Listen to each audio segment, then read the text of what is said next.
Shut up, Lancer.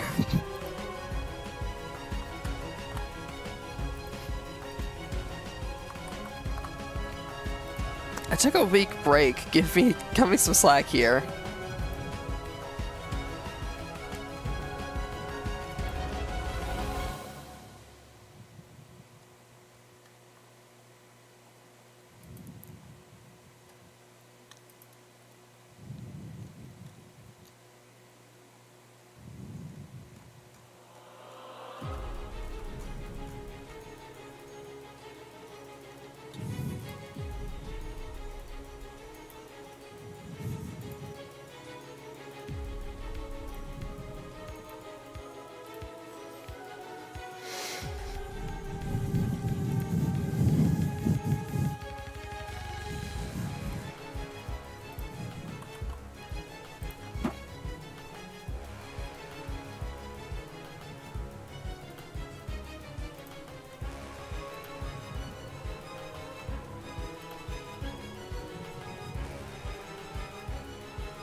Oh yeah, that's right. I forgot Code Vein 2 is coming out. At the moment, I've still got to play through Digimon Story Time Stranger until I can until I let myself get any new. It's gonna be a little bit until I let myself get any new games.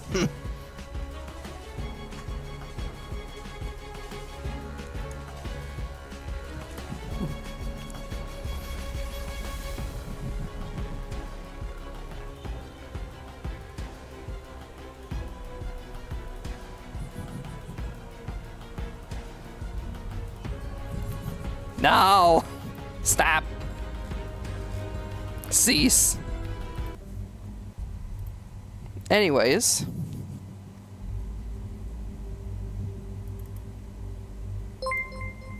Hey, Cobalt, thank you for the biddy. Super appreciate it.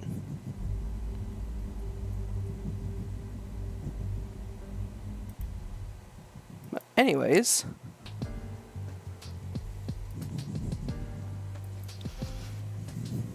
You might recognize that this is not the traditional music you usually get when starting up Risk of Rain.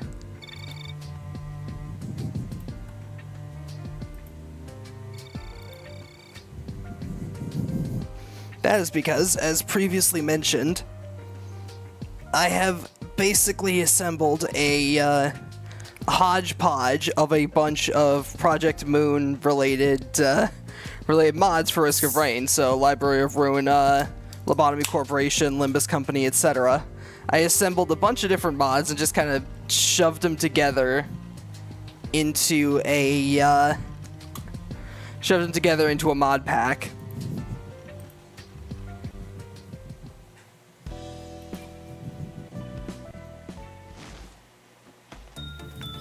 As you can see, the red mist is here. Also an Arbiter.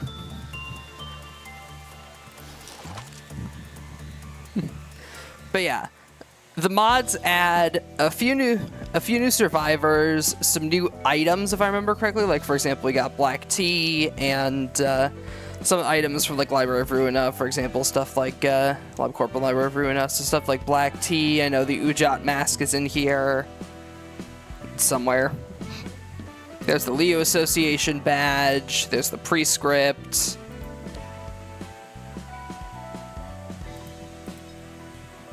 I know there are some new Project Moon related enemies, but I haven't really encountered too many of them.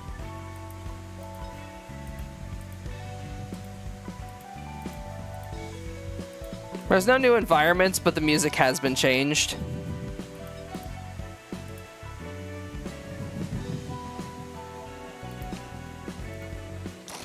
So yeah, a lot of the changes are mainly new variants of existing characters. So for example, the Commando has the Solemn Lament variant, based on the Solemn Lament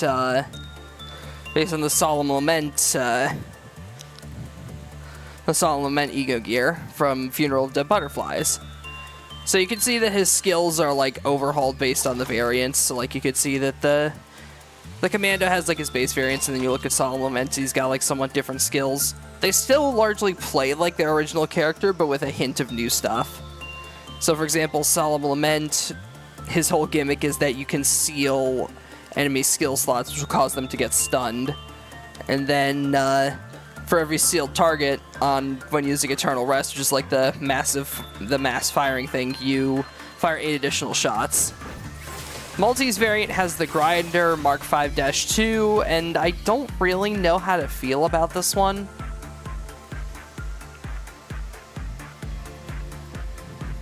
You only gain charge when using this one rest skill. Only gain charge when using this one rest skill, and charge is needed for like literally all of its other skills, so I don't really know how to feel about this multi-variant. He's not exactly the best. For Artificer, we get Lamp. This one allows you to enchant targets using your Eternally Lit Lamp skill, which then you can either use to distract them with Illuminate, or you can stun them and deal a ton of damage with Dazzle. There's also Spreading Darkness, which makes it so that the entire environment just goes like pitch black. Here goes pitch black, your on-hit effects don't trigger, and enemies are more susceptible to light damage.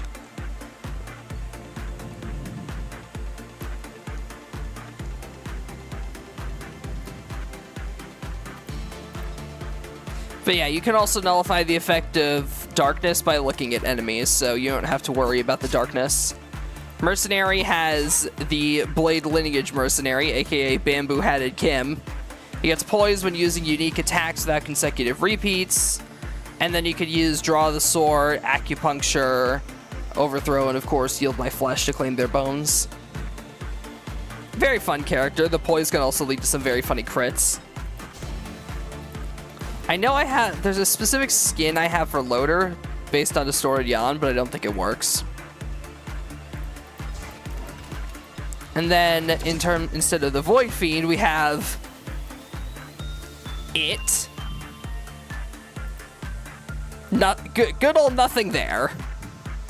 Except something is very clearly there.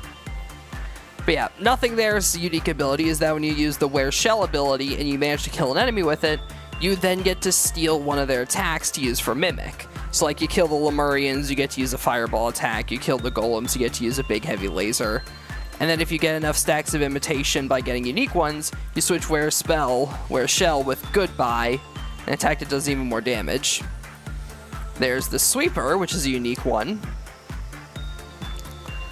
This one's essentially like a bit of a summoner class, because you get additional allied sweepers that periodically spawn. They all share your items. You can get up to 4 of them. You can slash horizontally to damage.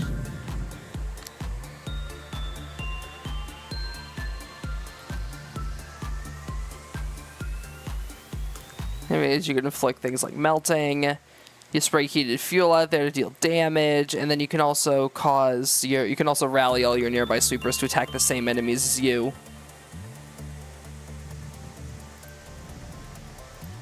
And then for the False Sun, we have Justitia. This one prevents you from receiving damage from damaging debuffs, and all debuffs last twice as long.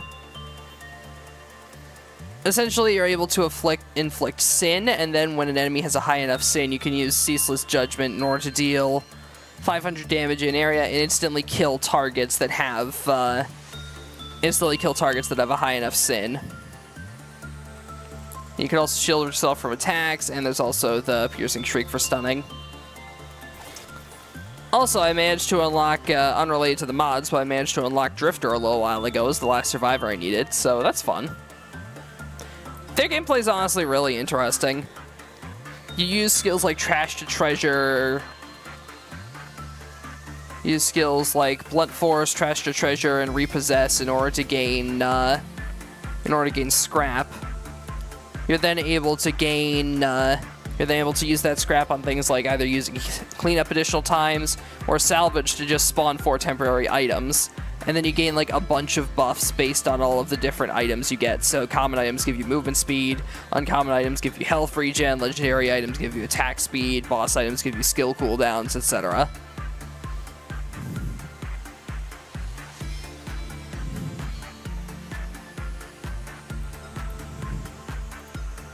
Now on to the completely unique characters. We got the Red Mist. Level Slash is really interesting. She's very, like, combo heavy. A lot of her attacks you can change the direction of via Level Slash by using different inputs. Any attack and movement speed boosts she gets are converted into damage. So your movement's basically set the same throughout the entire game. On Rush, if you dash towards a target enemy and kill it, you can then immediately... On Rush essentially resets its cooldown, so you can use it as a good finisher. Evade lets you dodge all your attacks for a split second while repositioning. You could also swap that out for a counter. And then if you fill up the Ego bar enough, you get to use the Red Mist Ego. Replaces your special with Greater Split and upgrades all of your other abilities. In addition, you also get a 1% damage increase for any enemy killed. But Ego drains over time more and more the longer you're in the form. So you gotta keep murdering enemies to keep sustaining the form. And then we got the Arbiter.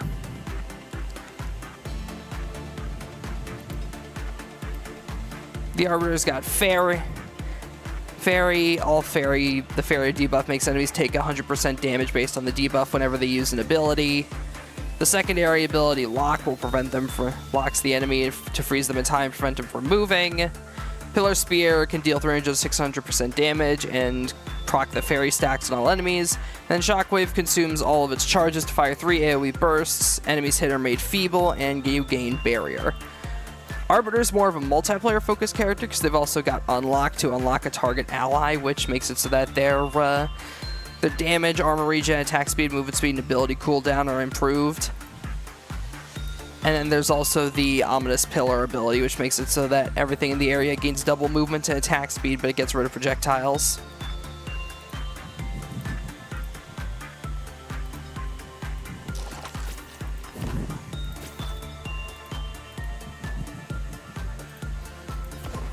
Oh, I forgot about Bandit. Bandit's is Magic Bullet. Magic Bullet's pretty self-explanatory.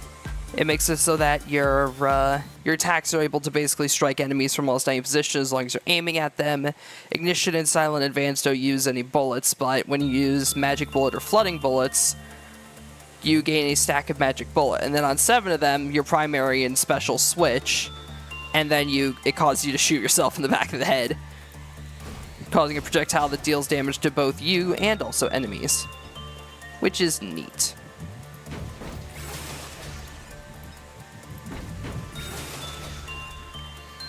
Yeah, I think I'll give Grinder Mark II Multi another shot. I don't know if I'll really end up liking this guy. I'm not really too big of a fan of him because he doesn't really have any ranged attacks, so it doesn't feel too good for single player. But yeah, that shift ability, as far as I can tell, is the only way for me to gain charge. And then that charge is needed for all of my other skills, so...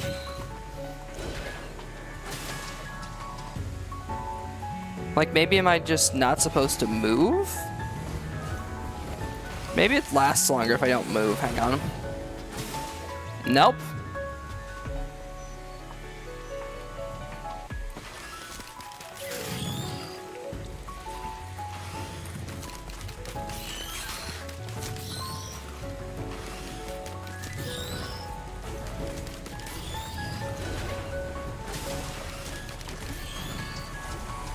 Like, it seems like I just get 2 charge from it and that's it. And then the right click consumes 3 charge and the ultimate consumes 20, so it's like, I don't know, it just doesn't really seem like this character has enough ways to actually regain charge.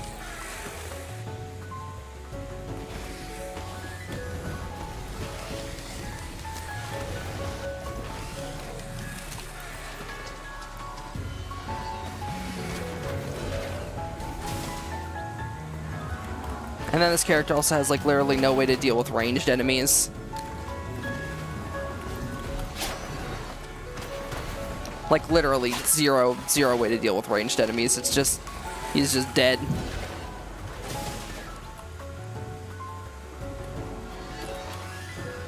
Like, anything with even the slightest modicum of range just immediately murders you, so yeah, I don't know, this character feels like I see a cool idea here, I just wish that the character had like something more to him. Like, make it so that the charge allows you to gain... Make it so that just the shift allows you to gain more charge the longer you stay still. And then... give him some kind of ranged right-click instead of just initiate cleaning, which is just like a forward attack. Like, it's just so hard to get charge on this guy without, like, maybe some kind of item or something. Like, maybe repetitive pattern recognition would make it so that you gain charge when attacking the same enemy multiple times. I don't know. I'm sure there's something here that you could use to fix the design of the character, but for now, I just can't really see it. Let's do Justicia. I haven't done this one much.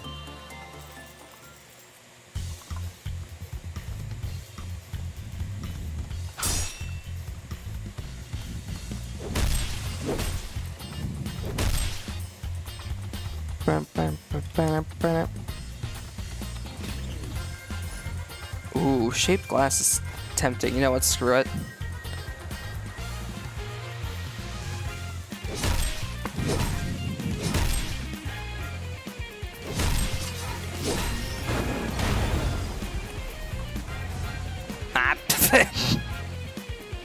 Yeah, I should have figured that would happen. Picks up shaped glass, immediately dies. Yep, seems about right.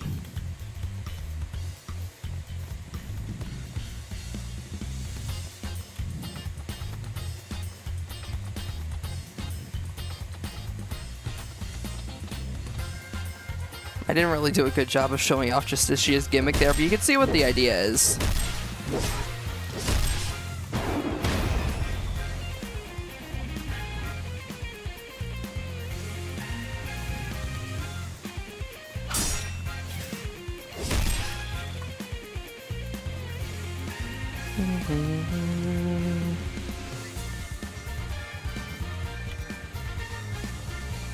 Can I, though? Can I see it? I mean, I don't know. Do you have eyes?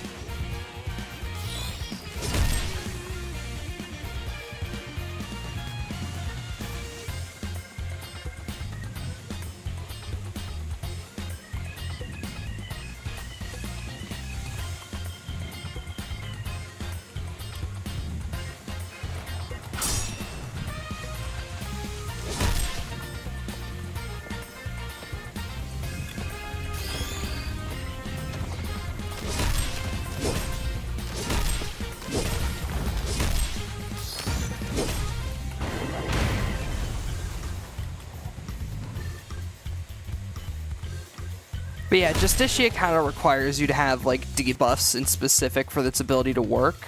I don't remember if there are any items in Risk of Rain that you can use to, like, specifically give yourself debuffs. I mean, there's probably some kind of lunar coin item that does that, because I know all the lunar coin items are all about high risk, high reward.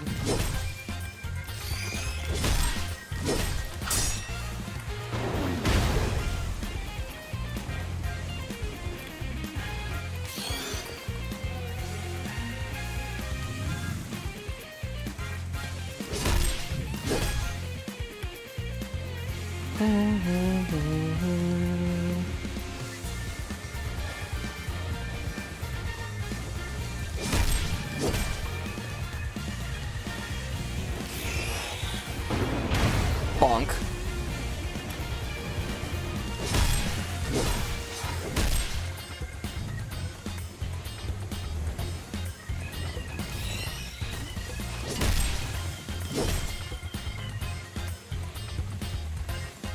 Yeah, it is important to note, though, that Ceaseless Judgment does cost you 25% of your health.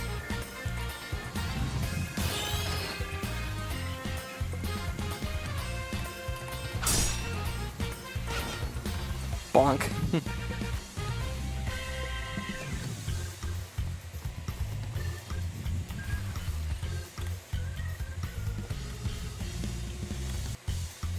It's so strange, though, because, like, Multi has no way to deal with ranged enemies, and Justicia has two.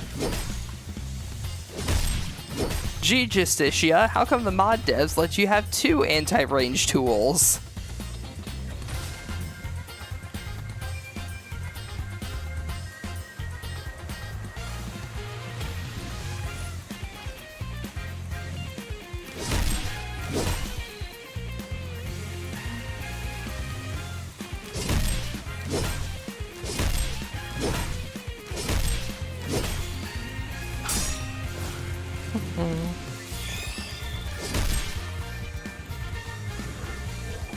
But yeah, one of the main changes that you could probably hear by now is that the music in the game has been replaced with music from Library of Ruina, Lobotomy Corporation, and Limbus Company.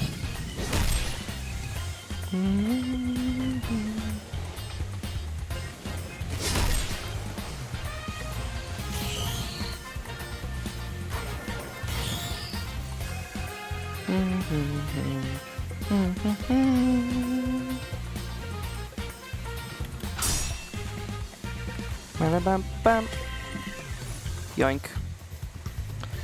So I am equipment into a different one. It can only recycle once. Ah, neat.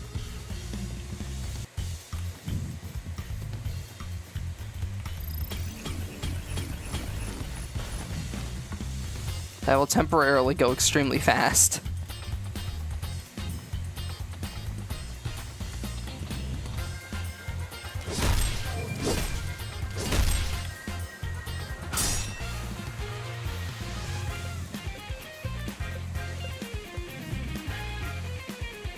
Let's see, grab this.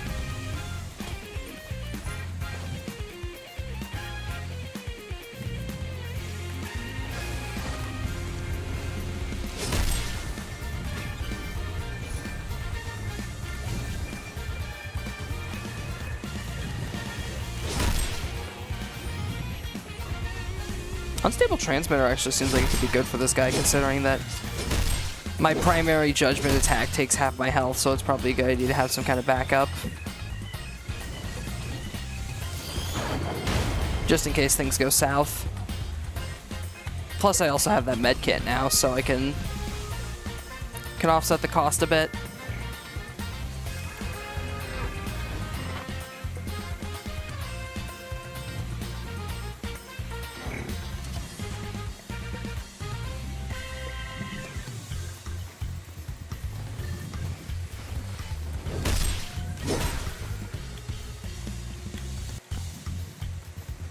How's the on time?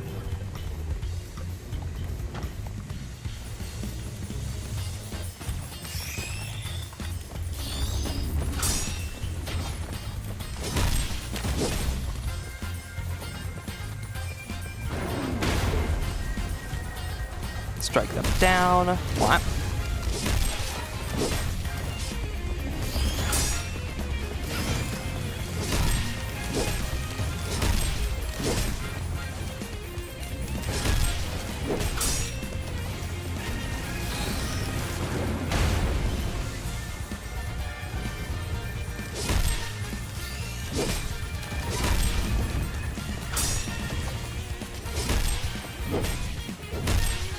Alright, we're surviving. We're living.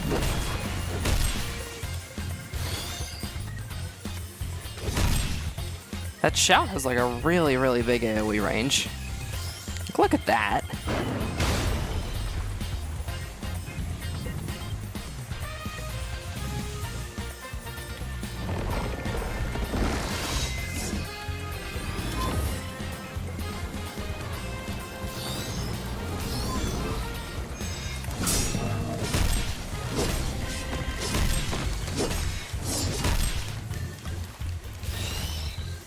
Okay, back off for a sec.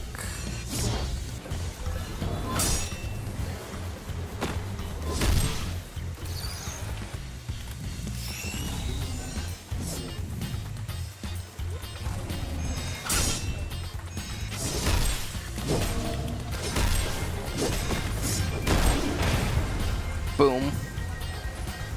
Yeah, I'd imagine you probably want to try and focus on getting stuff like more secondary charges.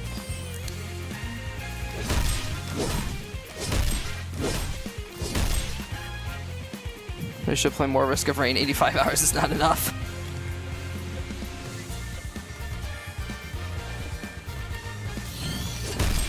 Yeah, I feel like getting more secondary charges is probably your best option, because either that or like more shift charges, because the primary attack inflicting stun when you have a debuff is like a bit too niche of a scenario to reliably build around.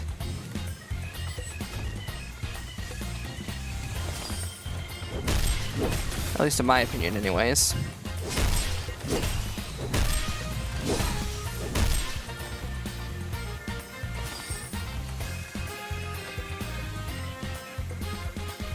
Unless Frenzy counts as a debuff.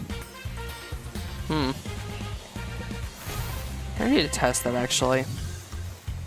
I'll see if Frenzy counts as a debuff.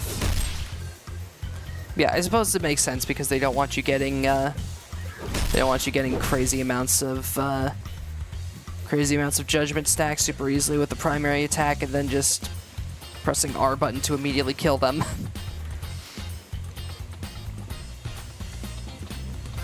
After all, they specifically designed the judgment debuff so that it doesn't affect bosses as much.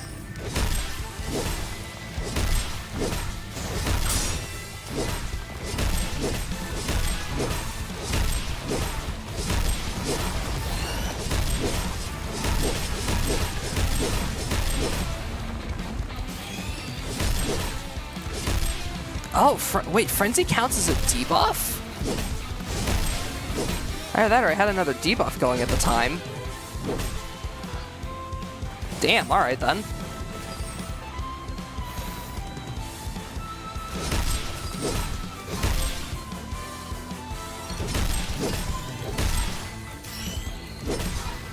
I might have found the broken.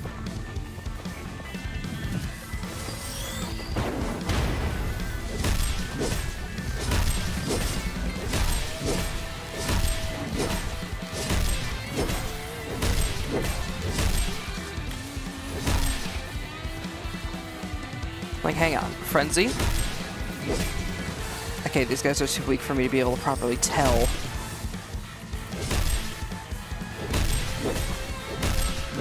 Yeah. I mean, I don't know if Frenzy actually counts or not. It might just be the fact that the boss is inflicting a bunch of debuffs on me, but I'd imagine that the Justicia procs are probably a bit easier to get on bosses, considering bosses tend to debuff you pretty effectively.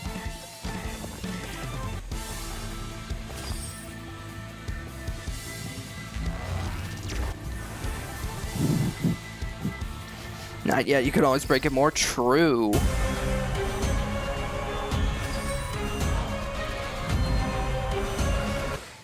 Okay, that's a bit loud.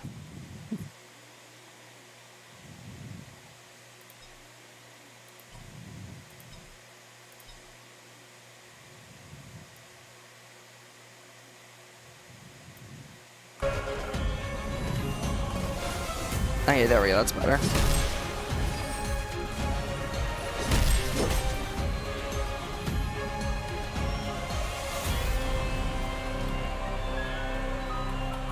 Nope, still a little bit loud.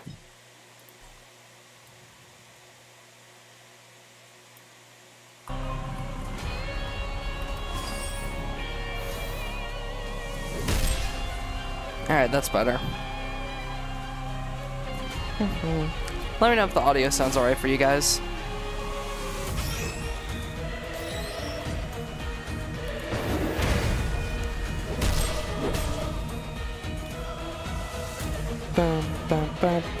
Sounds alright to me. Alrighty.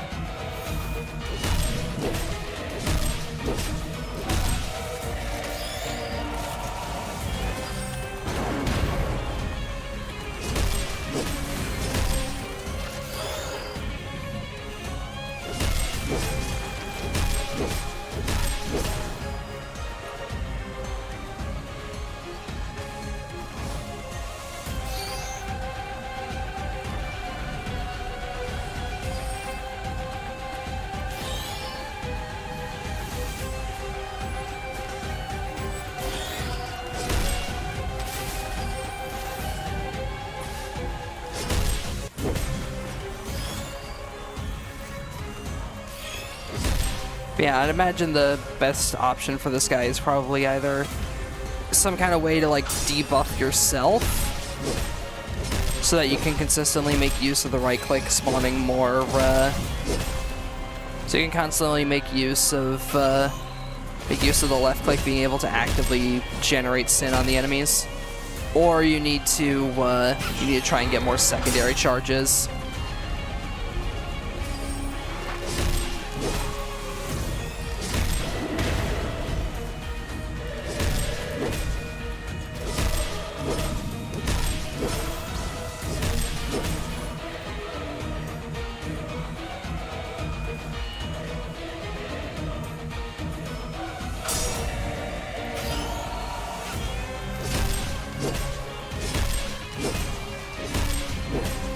said I'm gonna get to a 570 Ti. Damn, nice.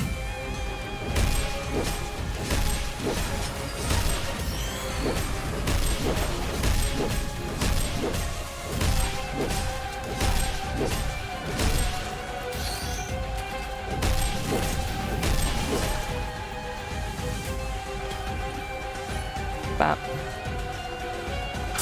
Tougher times, definitely nice.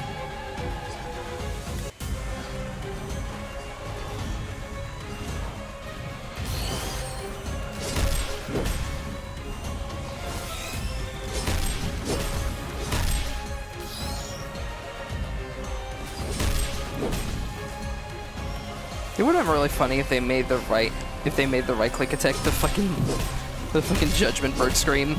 Or the fucking apocalypse bird scream that spawns and it's like like just every time you use the right click it's just the apocalypse bird screech. That'd be hellish. Really funny, but hellish.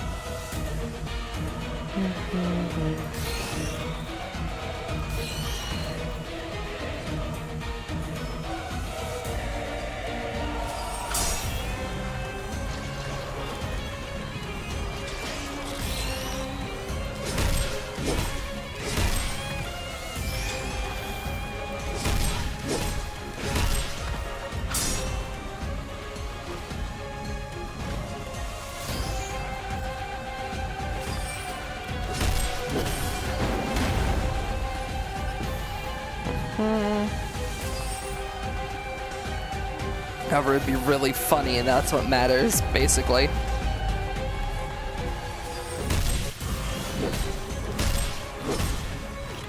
Let's see, plasma shrimp can be pretty useful.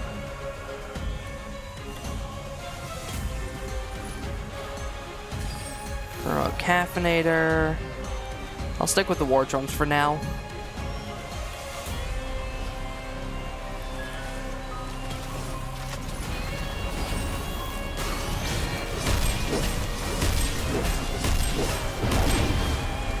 Judgment.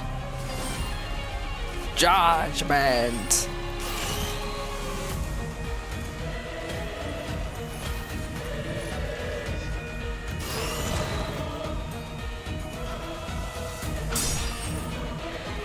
I'm still really excited for the rest of Ultra Kill to come out, man. That game's so good.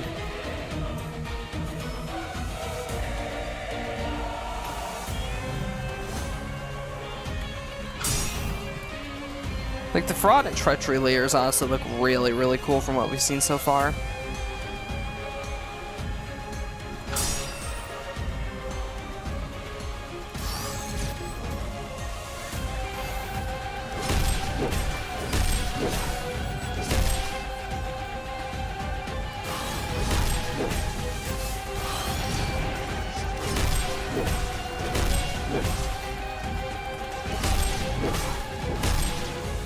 Okay, is it just me or have my melee attacks gotten longer?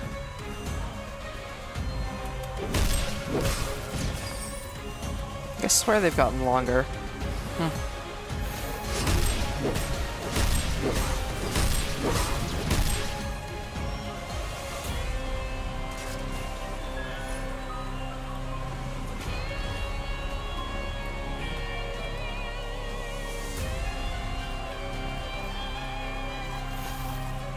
Ultra Kill is truly a game that actually lives up to its title, indeed.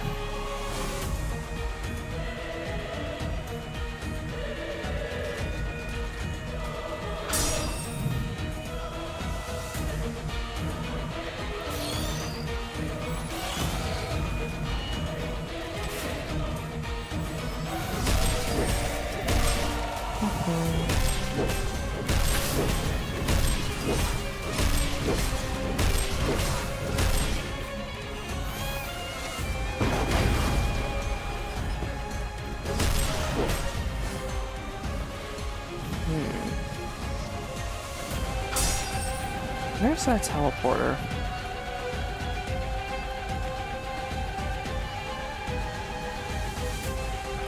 Whoop. Temp item. Link.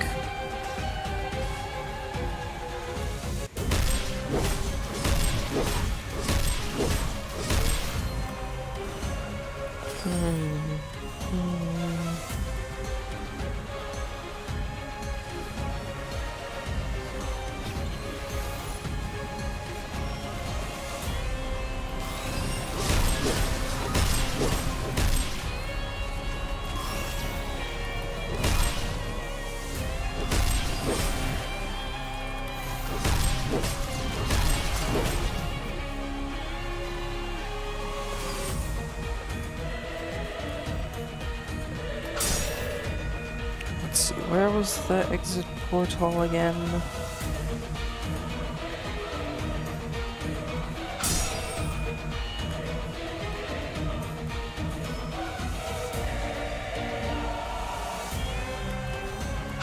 There's no exit portal, but there is gambling.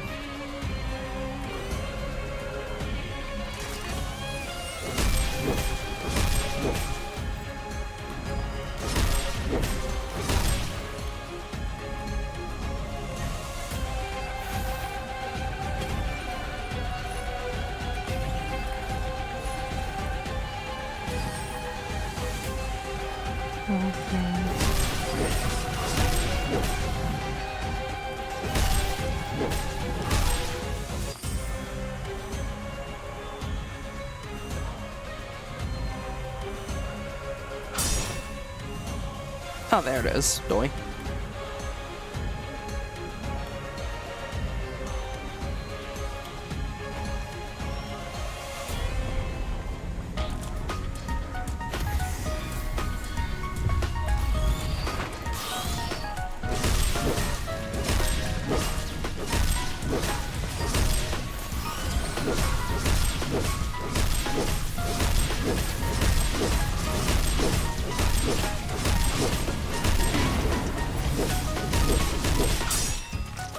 Bap.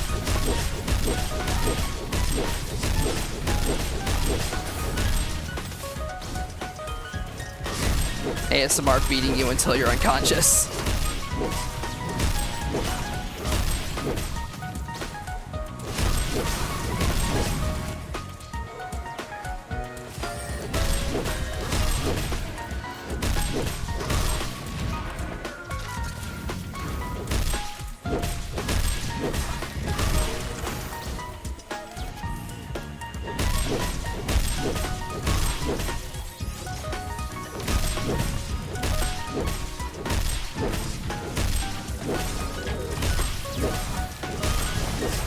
Oh, that's cool. The new enemy's item restriction debuff counts.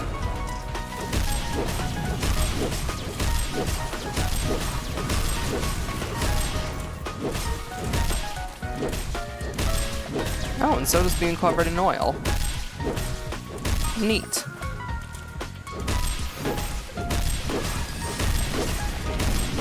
Still, the only problem is that none of these can be applied by me. I need to find a debuff that I can actively apply to myself in order to break this character.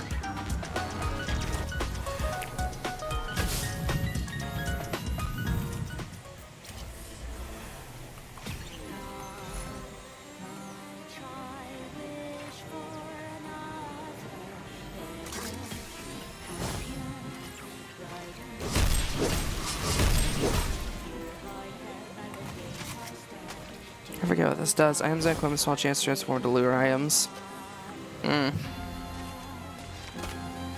Yeah, sure, why not? Just mess me up, fam.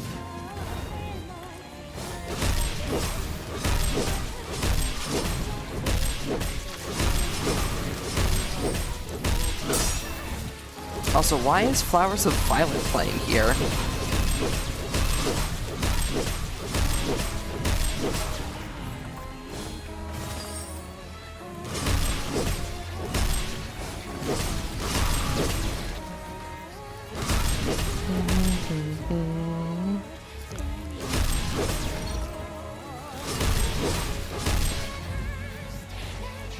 You never know, as I know.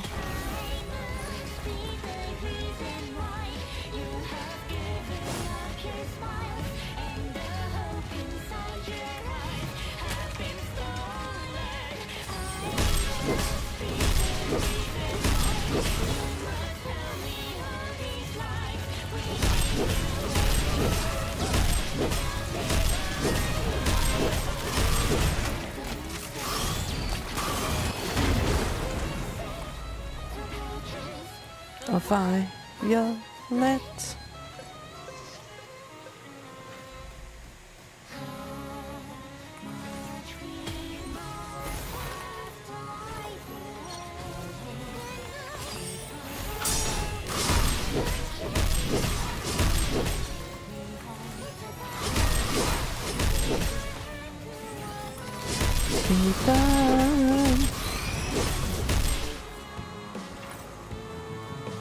But yeah, for those of you that don't know, this is the final boss theme of, if I remember correctly, it's chapter 6 of, chapter 6 of Limbus Company. So why it's playing in this regular level, I have no idea. I mean, I'll take it, it's a banger track, but like, doesn't really fit.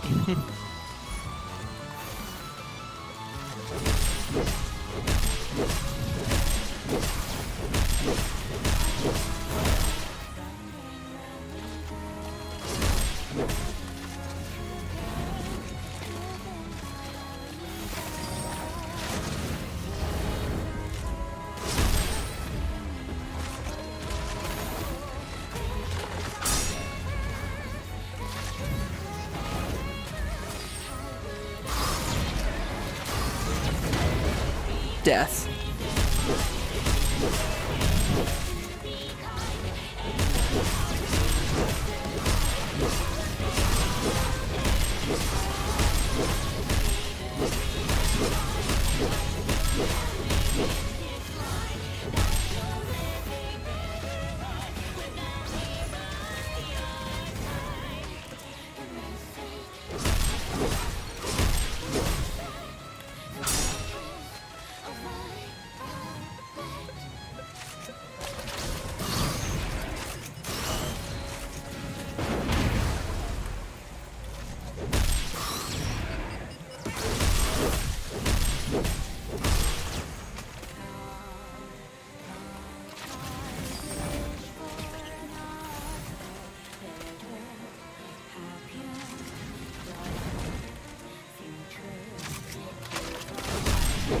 Bop, bop, bop.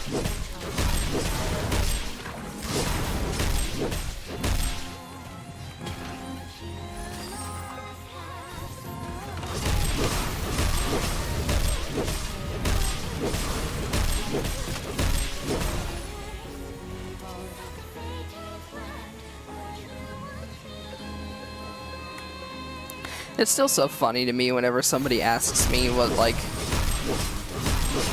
Limbus Company is about. It's like, oh yeah, all of the stories are based around retellings of like famous historical novels. So for example, like chapter 5 is based around Ishmael and it's a retelling of Moby Dick. It's like, oh, it's a retelling of Moby Dick. Oh, so then is Heathcliff's chapter based around a retelling of Wuthering Heights? In the loosest way possible. It's a retelling of Wuthering Heights in the way that Wolfenstein is a retelling of World War II. It's not exactly the most accurate.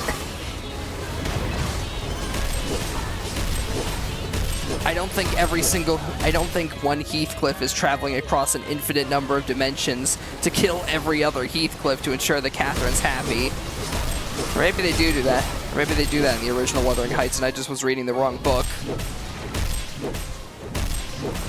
Hellfire Tincture, that's an easy way to debuff yourself. Oh yeah, I forgot about Hellfire Tincture.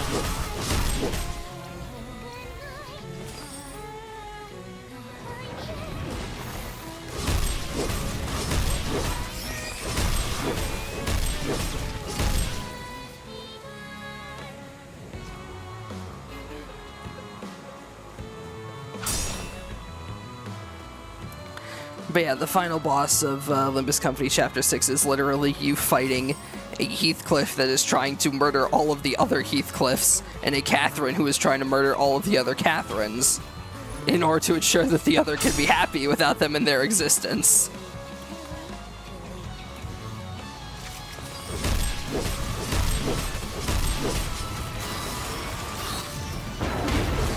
Because upon gazing into infinite realities, they came to the conclusion that every single Catherine's cause of suffering is always Heathcliff, and every single Heathcliff's cause of suffering is always Catherine.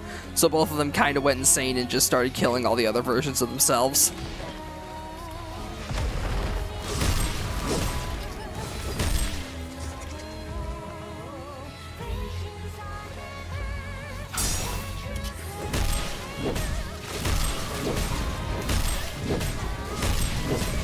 Well, I mean, then again, Limbus Company's version of Moby Dick did have you fighting a Lovecraftian abomination of a whale. of crafting an abomination of a whale. And had Ishmael basically rob Captain Ahab of their dreams, so I mean, you know, we're not exactly sticking purely to the source material here. We're taking a few creative liberties.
Alright, that's the Soul's Amalgamator down.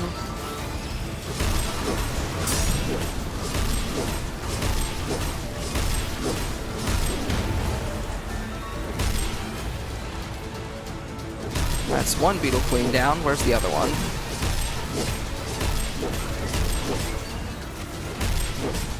There you are.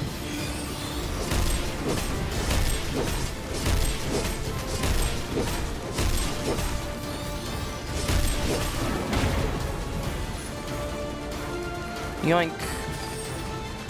Yoink.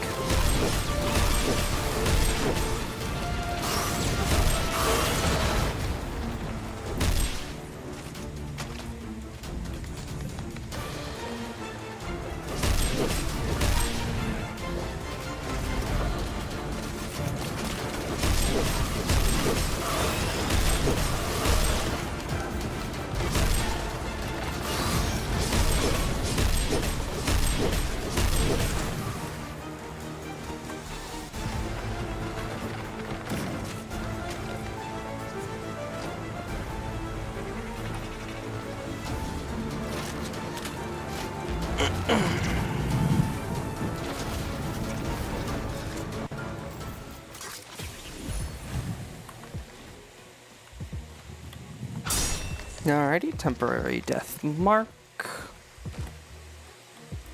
Cool.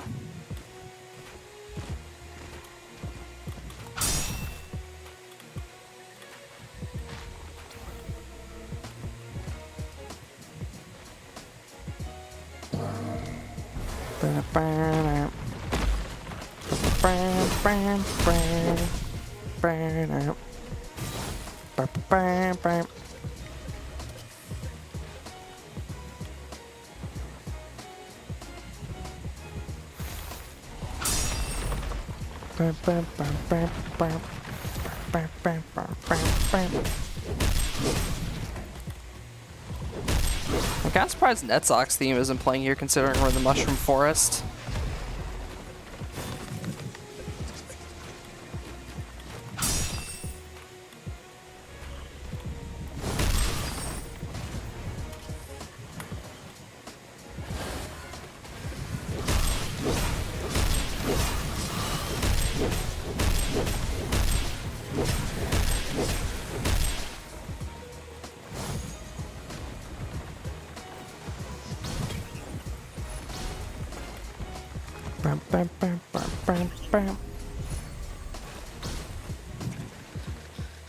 Ooh, nice. Dealing damage heals you is really, really important for this character, considering my ult uses up 25% of my health.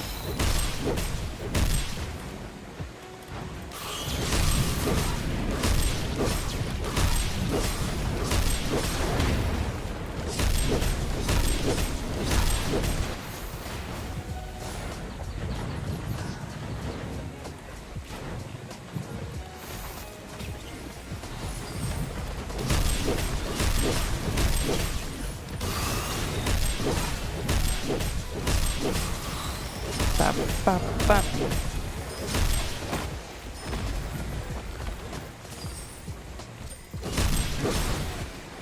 Honestly, I feel like some of the best temporary items you can get are the disposable ones, like the potion bottles and the delicate watch, because, like, if they break, then they just, like, that was just a temporary item anyways, no loss to you.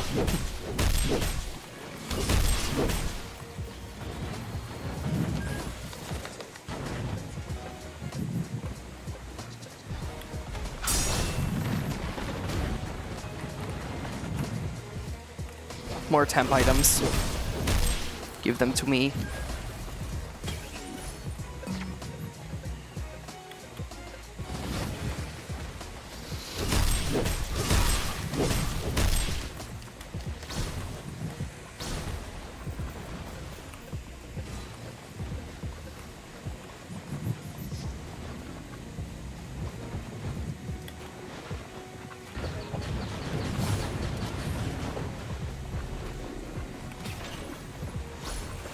Yoink.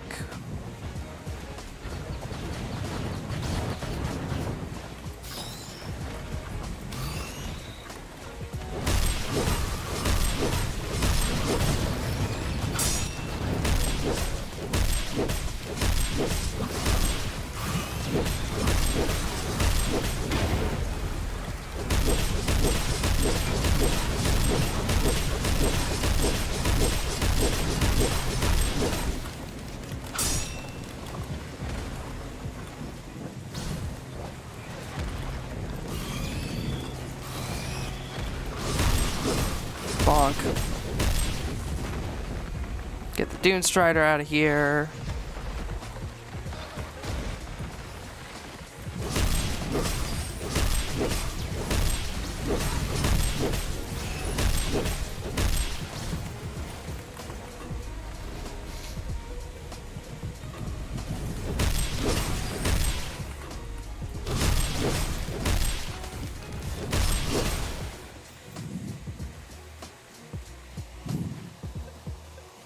Captain Operator, love me my drones. Understandable. Drones are very fun.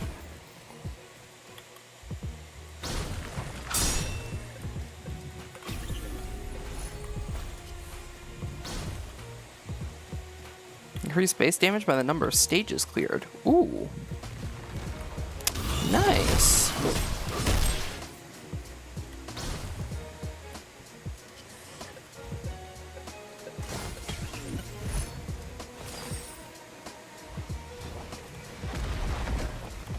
Hello there, Nam Black in the YouTube chat.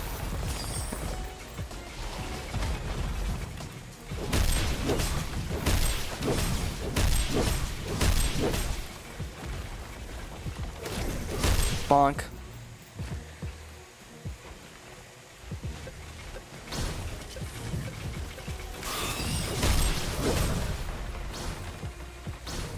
Let's see.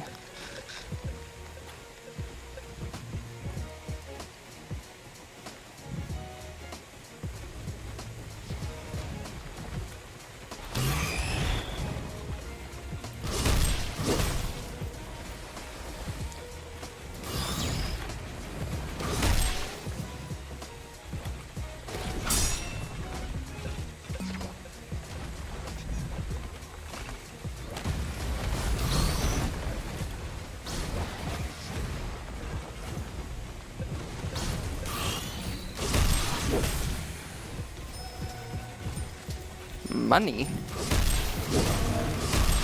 My gasoline. I need that for chugging.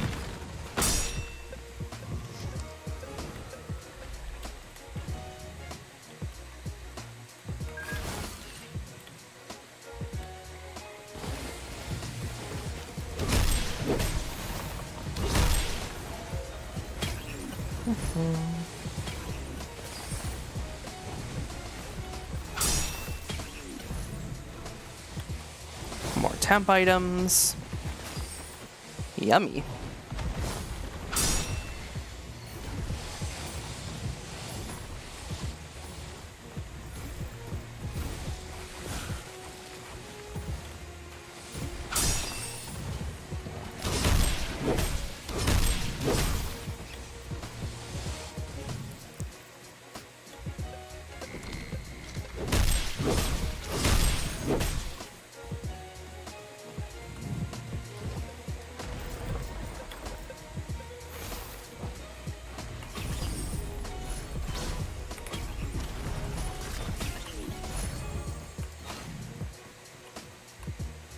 where's this exit portal?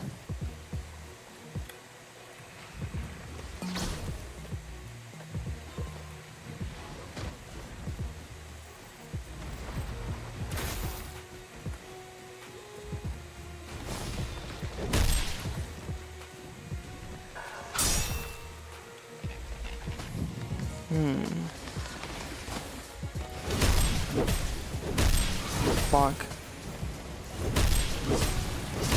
Oh wait, there it is.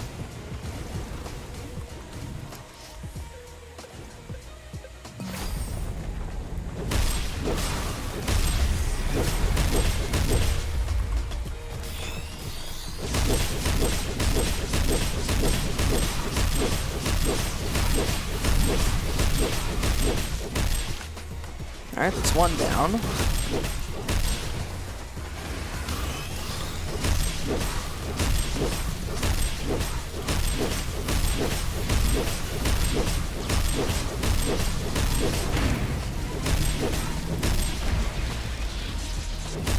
There we go. Easy peasy.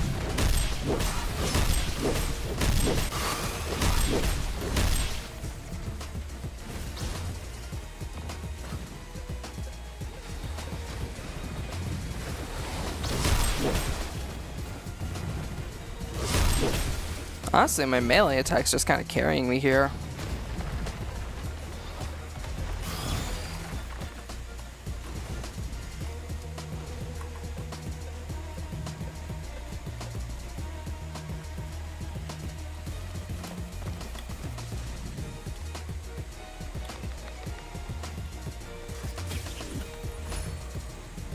Yoink, yoink.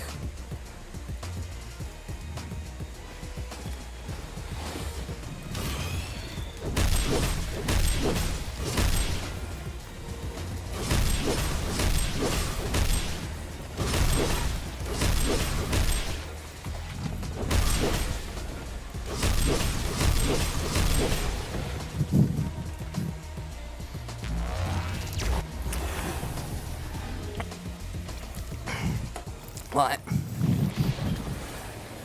I spill my drink! But it was only a bit on me, so it's fine.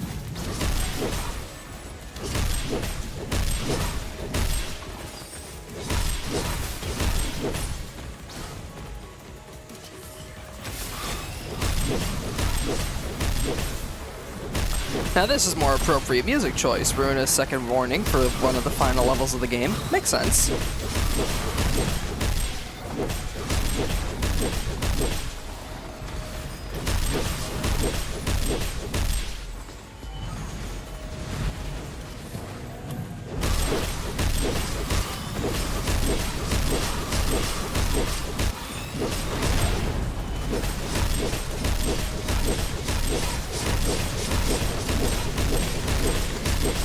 Oh, took a bit too much damage there.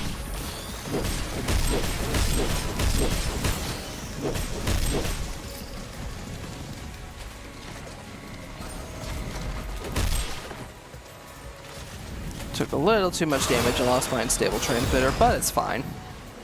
Daijobu, daijobu.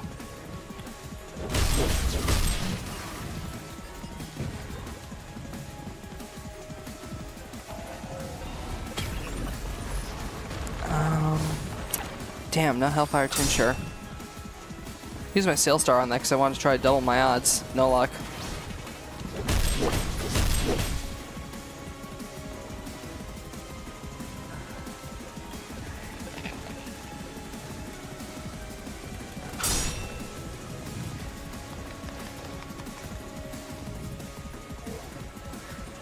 Yoink.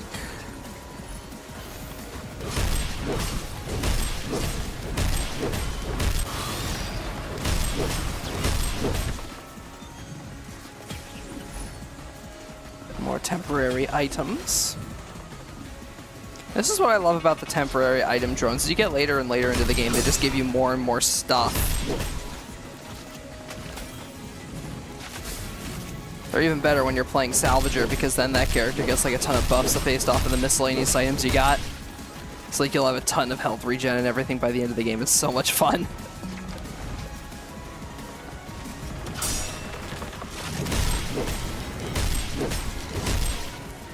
Like, that's such a fun character because you're just incentivized to be a massive hoarder, which is great for single player and makes all your friends hate you in multiplayer. But then you give them a bunch of temporary items and they like you again.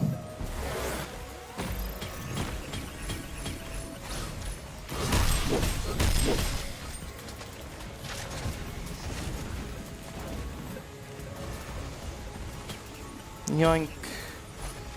Boot. Bear. Box.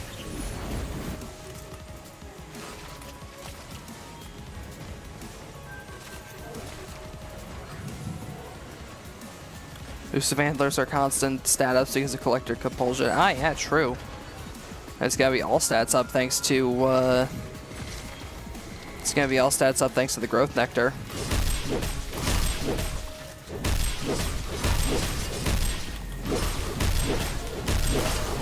Ah, speaking of which, a temporary elusive antlers.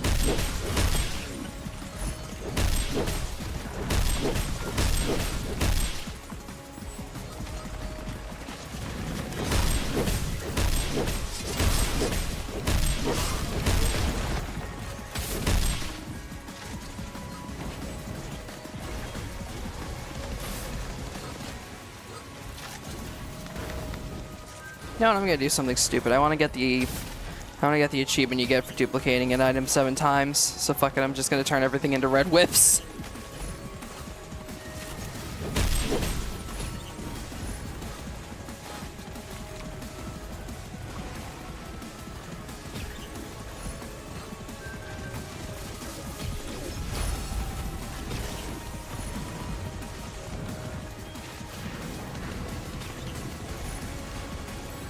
There we go. Don't know how I didn't have that achievement yet, but there we go. Now I'm super fast whenever I'm not fighting.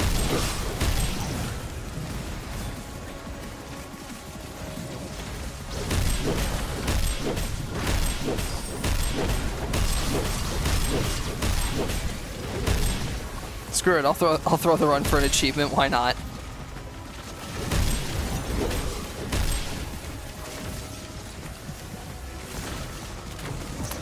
I'm going to amalgamate my junk drones.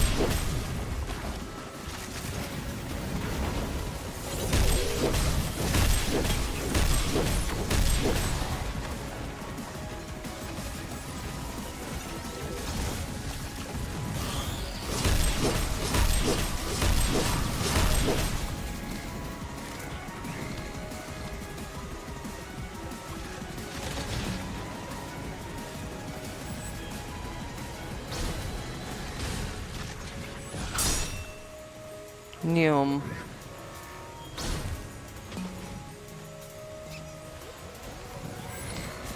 Okay, maybe I might be going a little too fast now.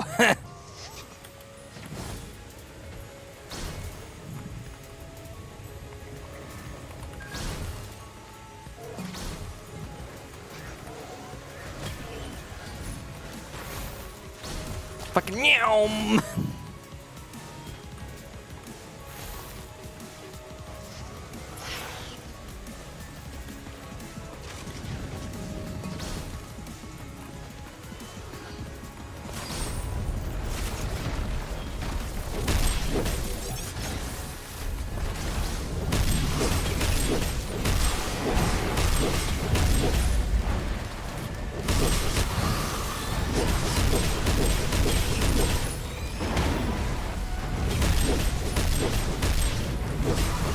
Okay, I am fire. Makes sense for the magma worms.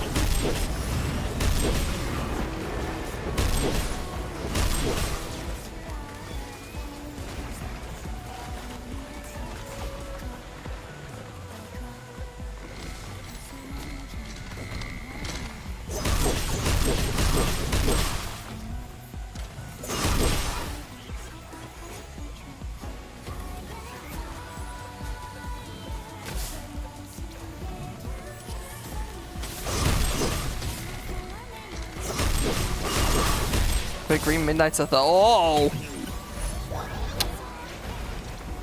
yeah, no, that's definitely the helix of the end up there.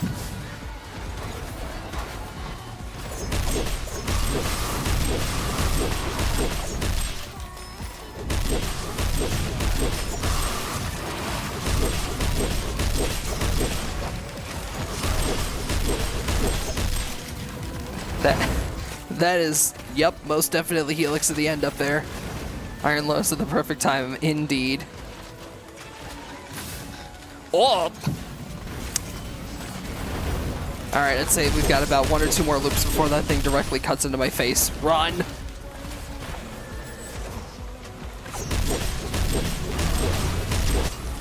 It's going just fine, Iridescent Zenith. How you doing? Stream very got my attention. Project Moon mentioned, huh?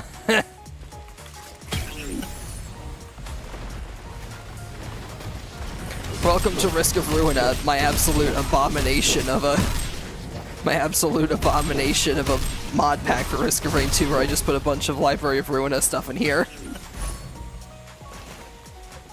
We activating all the Project Moon sleeper agents with this one.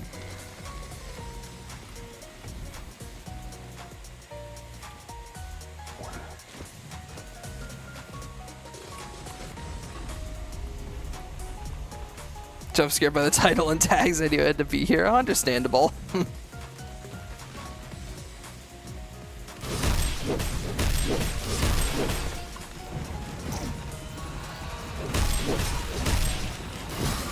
Yeah, I'm currently playing as one of the characters who is reskinned / retooled to be Justitia. So now with my right-click ability and my shift, I can apply stacks of Judgment, which I can then use with my ults. And if I have enough Judgment stacks on them and they're low enough health, they instantly die.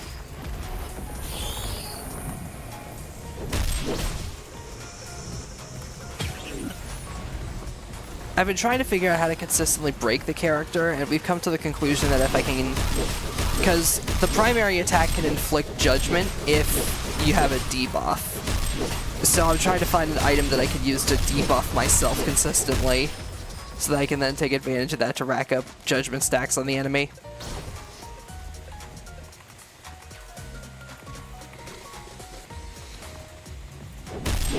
The only problem is the only item I can think of that gives me consistent allows me to proc debuffs on myself is Hellfire Tincture, and I haven't found that yet, so...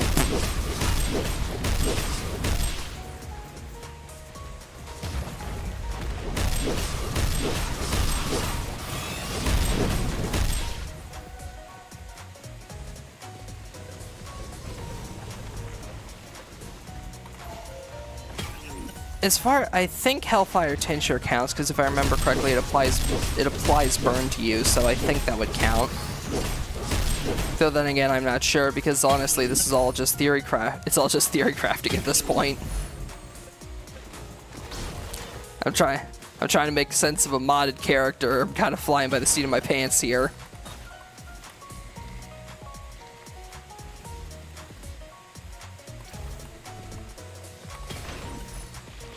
Also, I have like 7 red whips, so I go extremely fast outside of combat.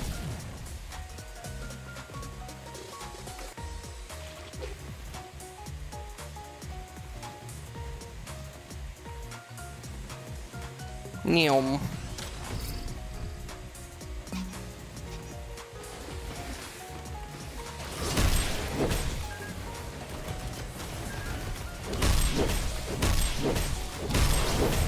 Smile tie and take a tie infliction intentionally, I'm pretty sure it counts by a debuff. That's true. Like, that's the thing. There definitely seem like there are consistent ways to break this mechanic. I just don't know how to easily acquire one.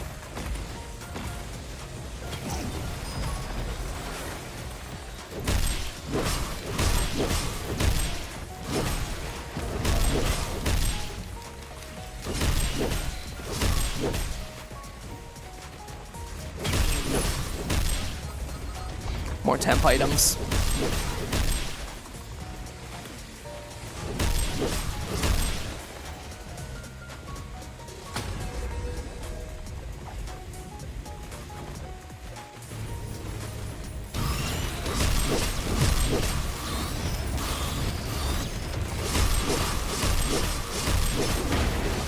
Death.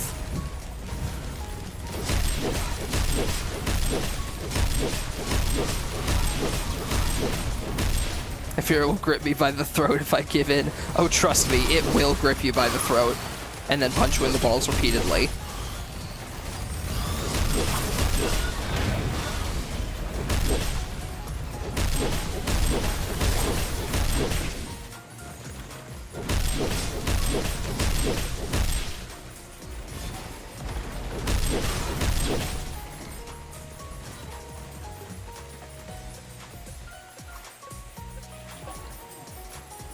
Now I just sit here and wait for the Halcyon trying to drain my money.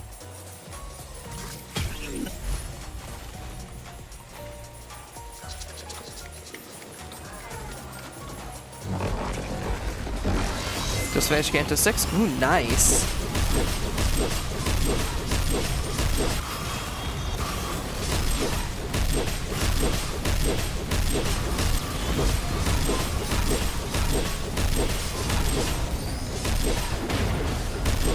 Instant.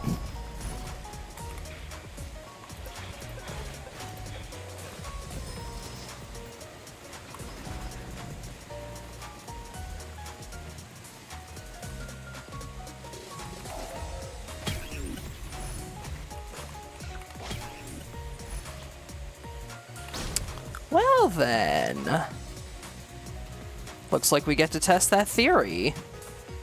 Spin Tonic. Massive boost to all stats. Chance to gain an affliction that reduces all stats.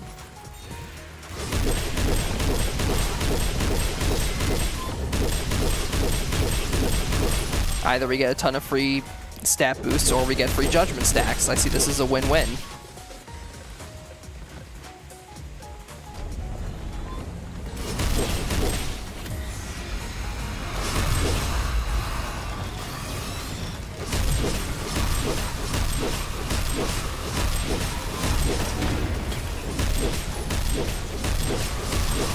Just gotta keep chugging from the Judgment Flask.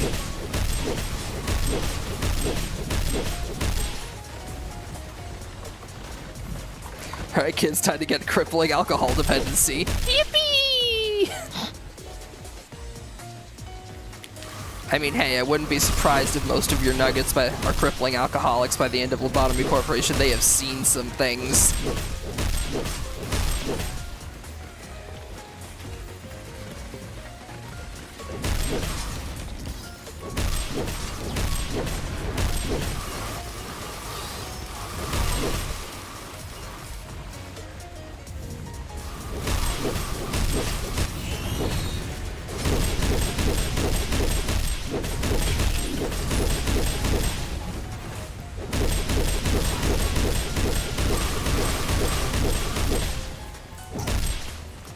It spreads.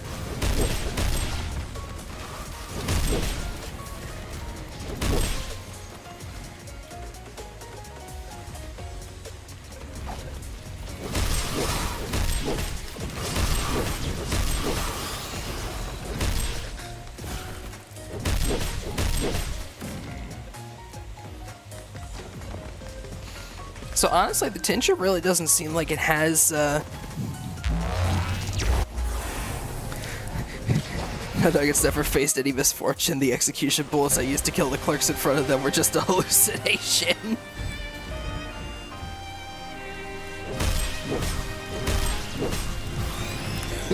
Now I'm just remembering that stupid fucking image of like the mountain of smiling bodies giving the thumbs up. Clerk down!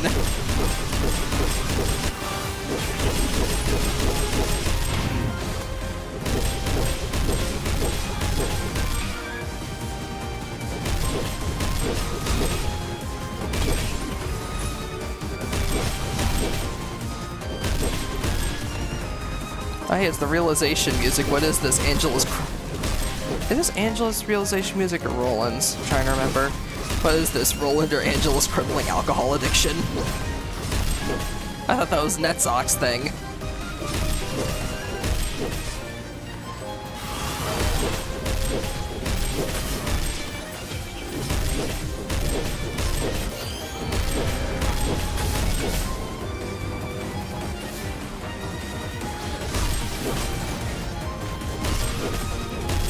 No, yeah, you're right. This is Angela's. I recognize it now.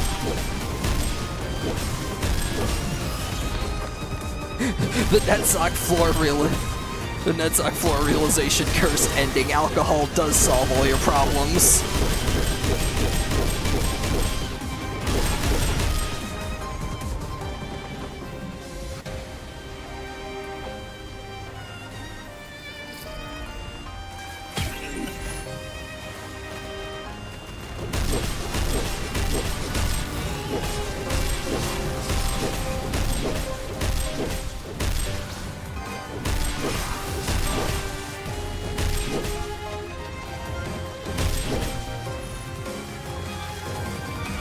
Much better game of character. If Roland just gave. If every character just gave up on everything and turned to alcoholism. Like chronic alcohol in Roland. You must drink like I have.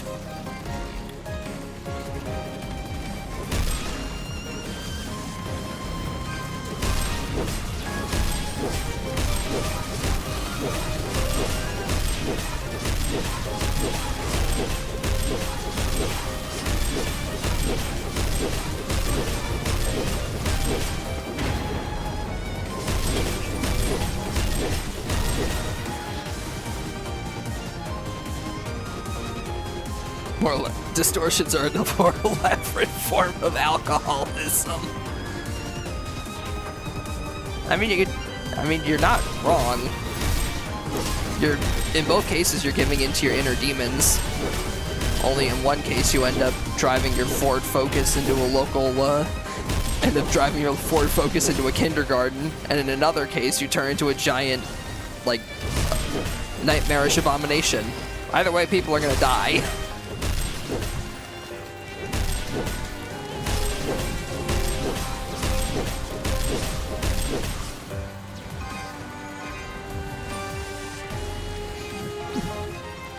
Fun fact, if you go into the fridge and drink all of the beer in there, you will turn into a distortion alcoholic, and then a grade 1 fixer, the police, will come to arrest you.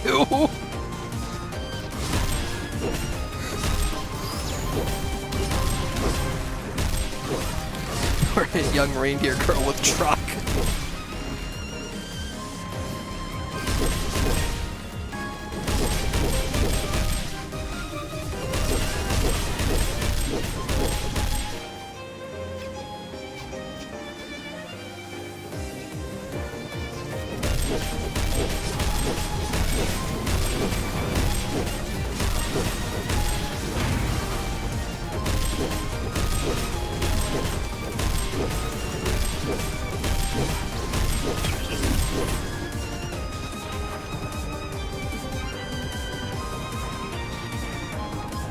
So yeah, practically the same thing.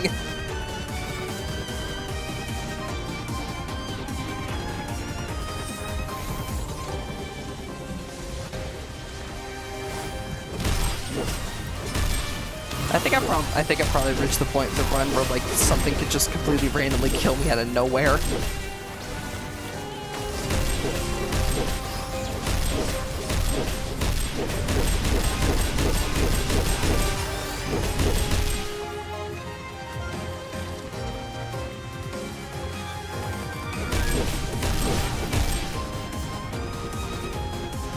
This is a far more brutal kind of justice than I'm used to. Longbird got hands.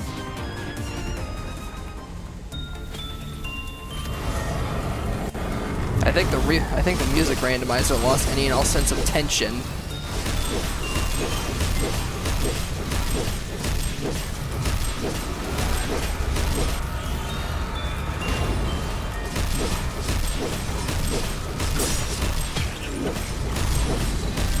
I was gonna say, yeah, very interesting song choice game. Like, I think there are more concrete song choices for like the main areas, but when it comes to the DLC, I think the game just kind of randomizes the songs.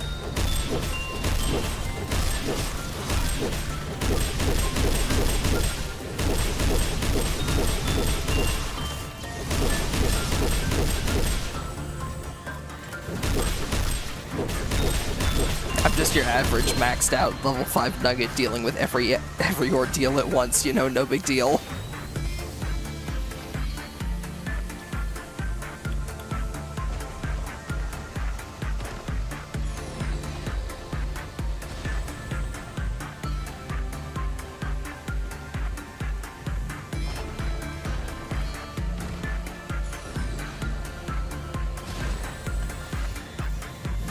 And to be fair, I do look like your average maxed out nugget. I've got like 15 different eco gifts.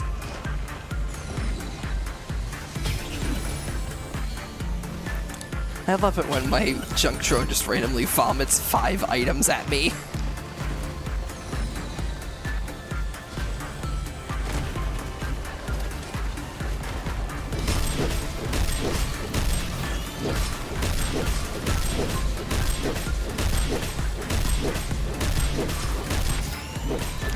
Boss? Oh, he's not dead.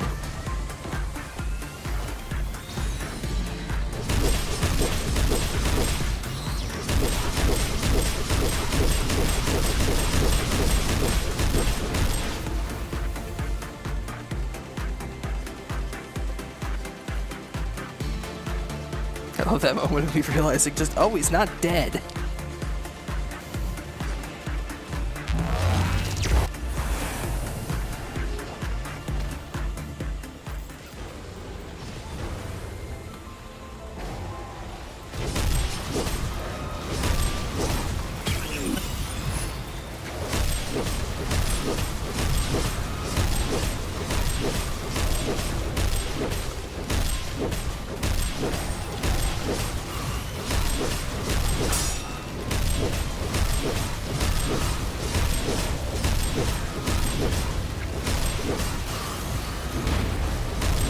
Okay, this is already chaos.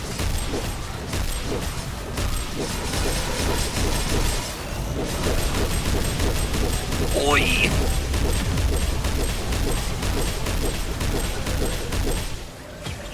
That was like 5 black holes.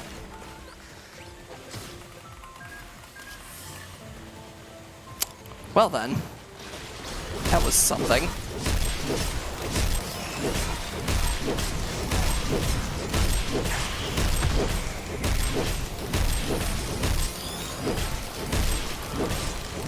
Stone Titan caught ducking the smoke. Forced to imagine the survivors of Risk of Raid 2 as just nuggets that got very lost.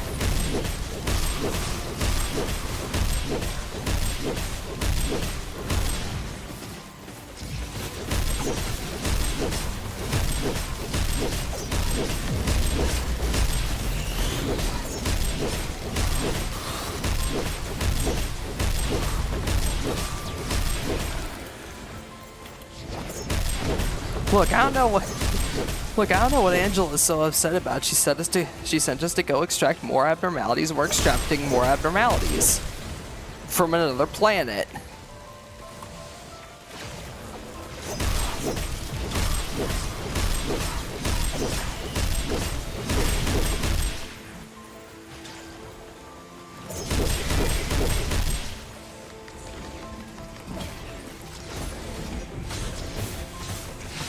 Oh no, wait, never mind. That's Visions of Heresy. Yuck. No, thank you.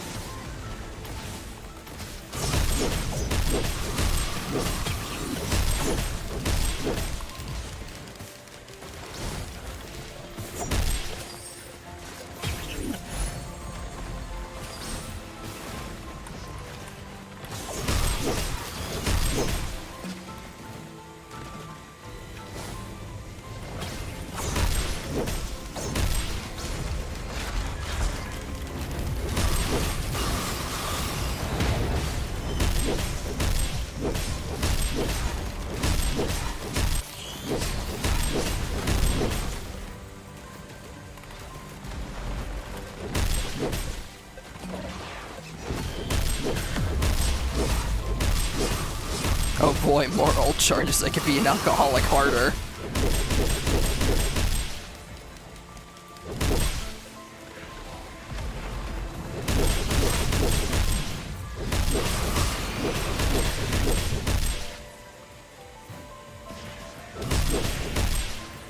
This has got to be worth a promotion when I get back, right?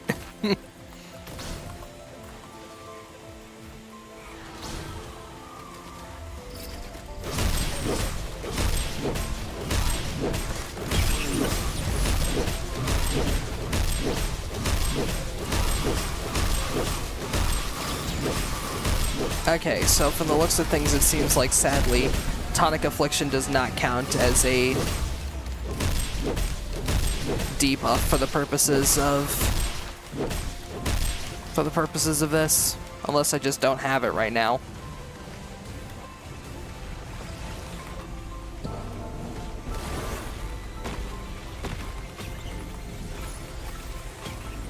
I mean, I don't know, maybe something like my maybe like my growth nectar is interfering or something.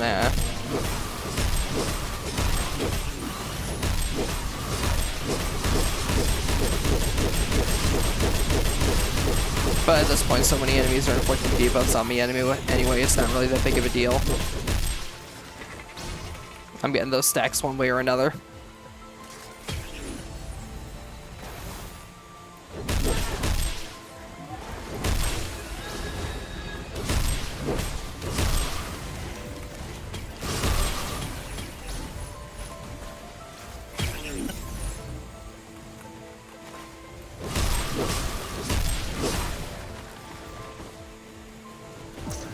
Indigo Noon, it's the sweepers. How the hell did the sweepers end up here?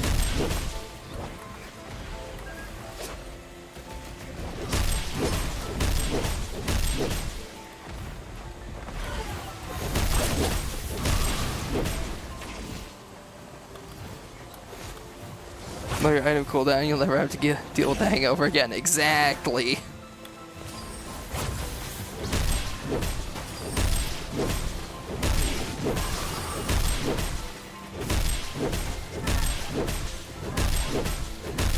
Is this the back streets? BIRS always finds a way.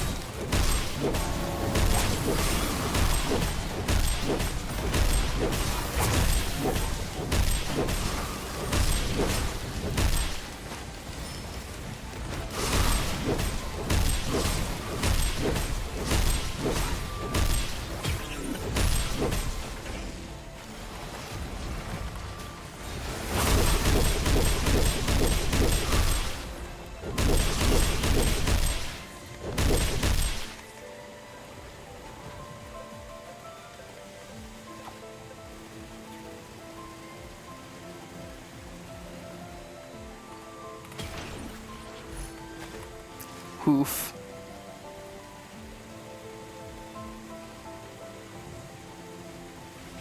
Just Ishia going on a very enthusiastic walk.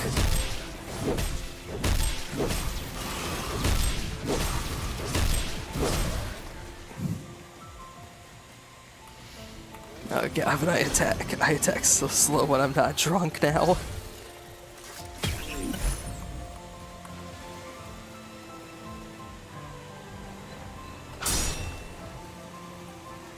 What district is this?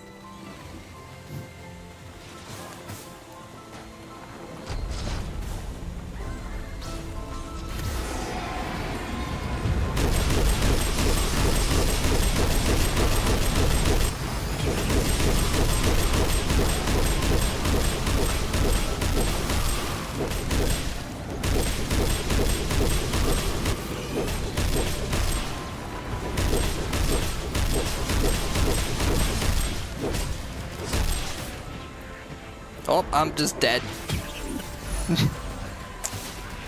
Yeah, that's about to be expected.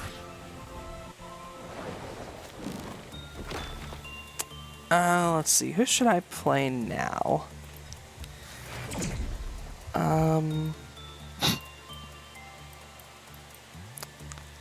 There's nothing there, chat. Don't worry about it.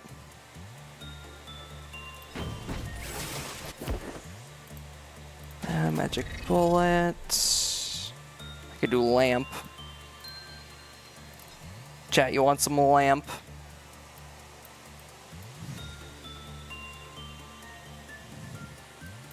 Yeah, the character fully works. It's just that he's T-posing. But you could see him swaying side to side, so he does technically have an intro animation. Alright, chat, we play on the lamp.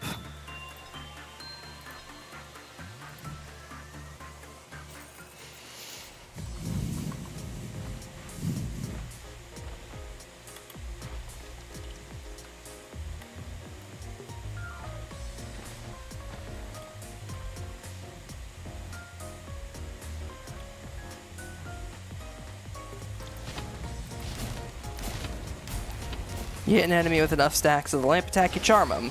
You charge an enemy with the right click, it does a lot more damage and has a far wider radius. Pretty self-explanatory.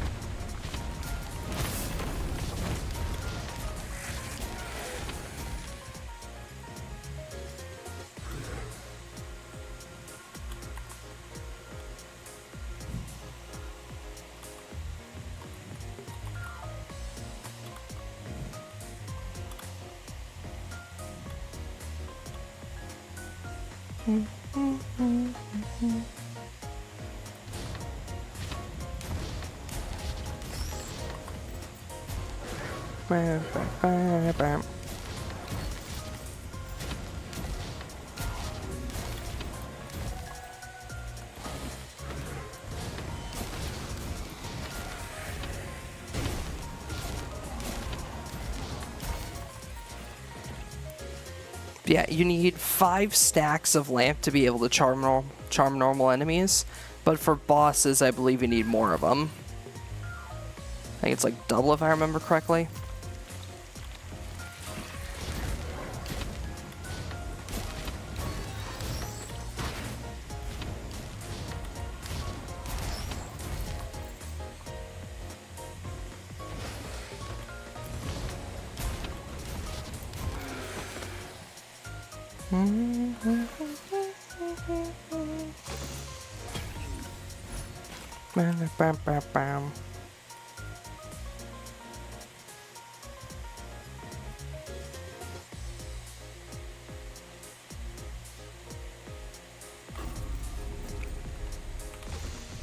Money.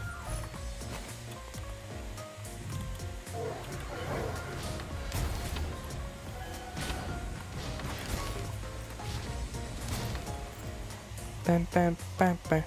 They're T-posing around the facility with no animation, just going, hello?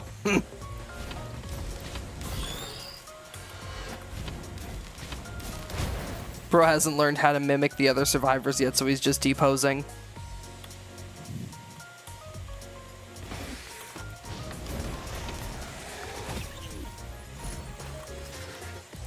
But yeah, the mod that Nothing There is from, I believe, I can't remember the specific name of the mod at the moment, but it's currently, like, in active development. Like, the most recent update was, I believe, on the 25th of December in 2025, so, you know, they're still, like, they're actively updating the mod, which is honestly really cool. I hope that they manage to give, like, some kind of cool eco equipment to, like, all of the survivors. That'd be really neat to see.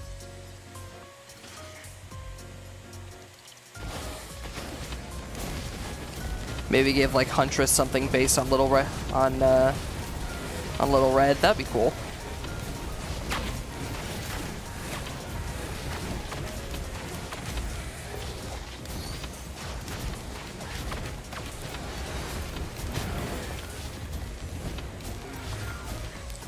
Bam, bam, bam, bam.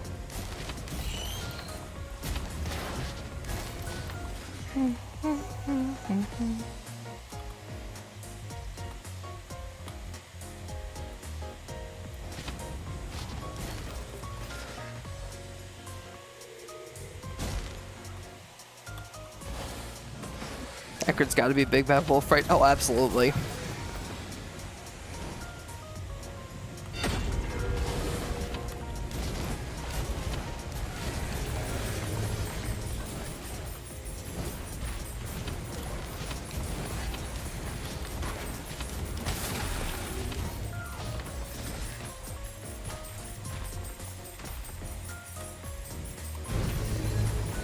Yeah, this is the ultimate ability. Dark. Everything becomes darker, but it's also like far easier to accumulate lamp stacks on enemies.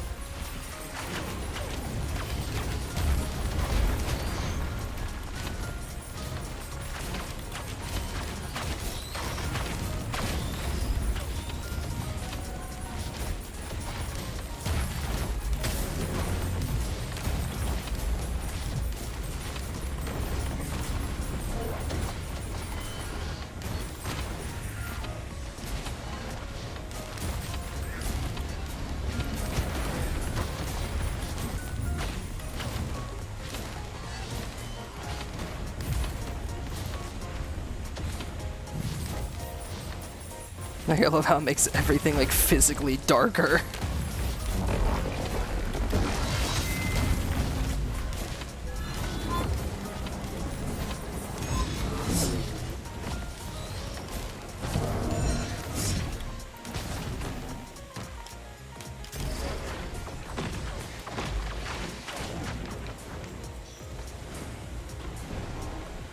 I got flung off the damn map. I don't know where I am.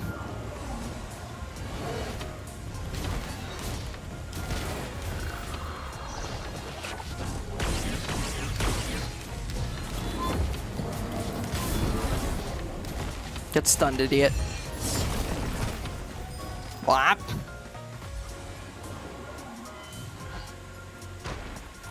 Bruh.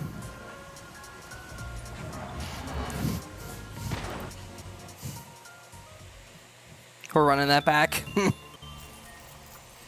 The vehicle equipment is survivor variants rather than just characters. Oh yeah, absolutely. Like, it's honestly really cool how much effort they put into making sure that all of the ego equipment and the survivor skills just like mesh very well together.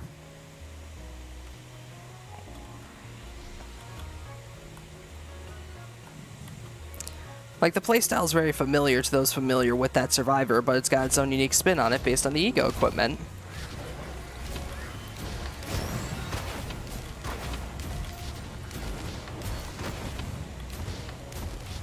I especially love playing the Der Frere Shoots version of Hunter, and every 7th bullet shooting myself in the back of the head.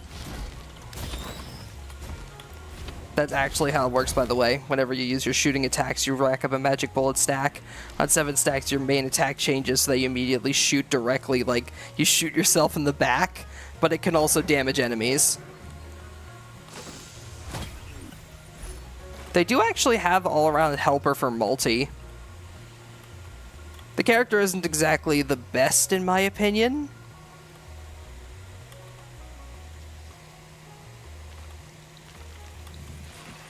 But I could totally see it working for Chef too.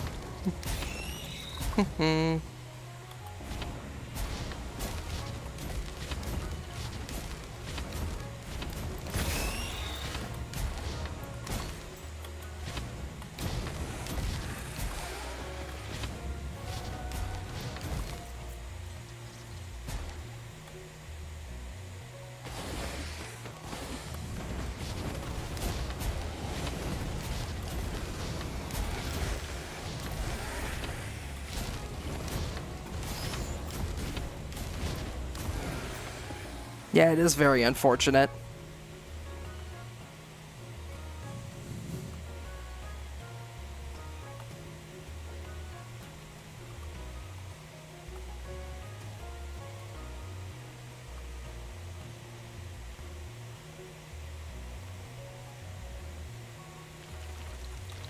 Whap.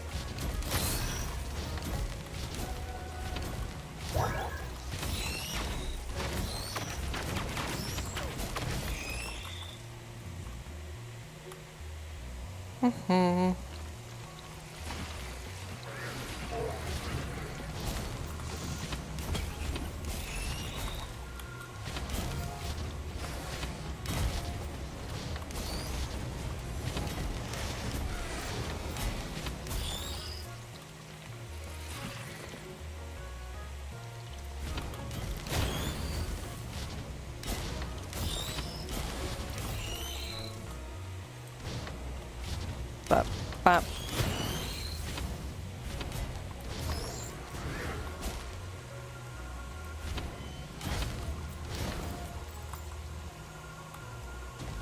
Now I play Heretic by default being it. It would be awesome to have that be Apocalypse Bird. I mean, there are mods that let you play Heretic by default, so I mean, it's possible.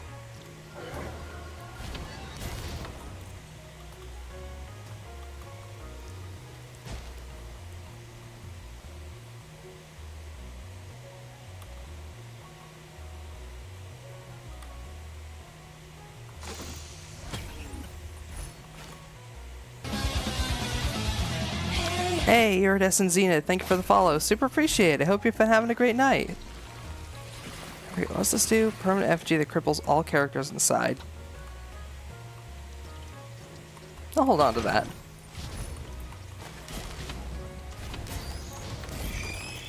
Let's see. Okay. No Halcyon Shrine.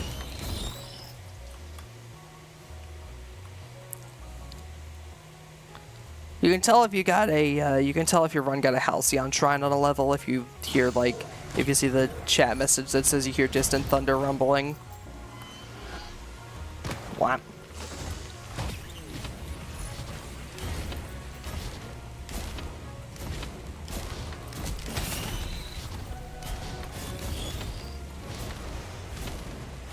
Of course I am glad to hear it. Bah.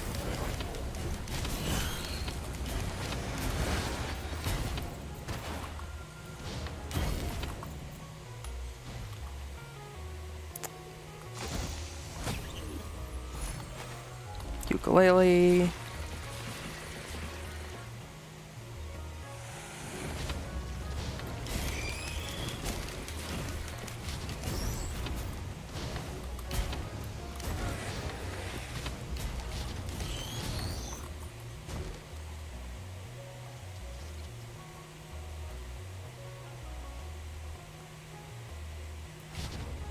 Bop, bop.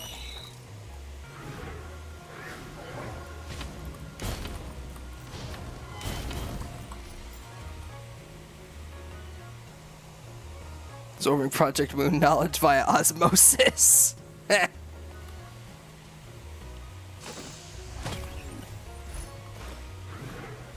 Ooh, backup mag is going to be really, really good for this character.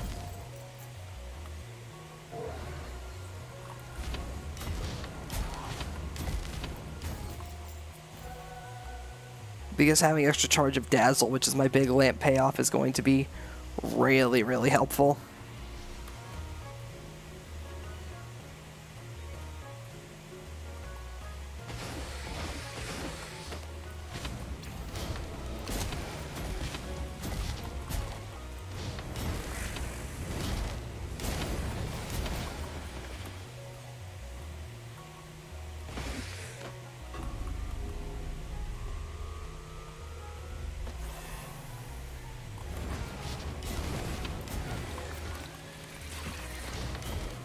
I feel like going to the Void Fields, why not?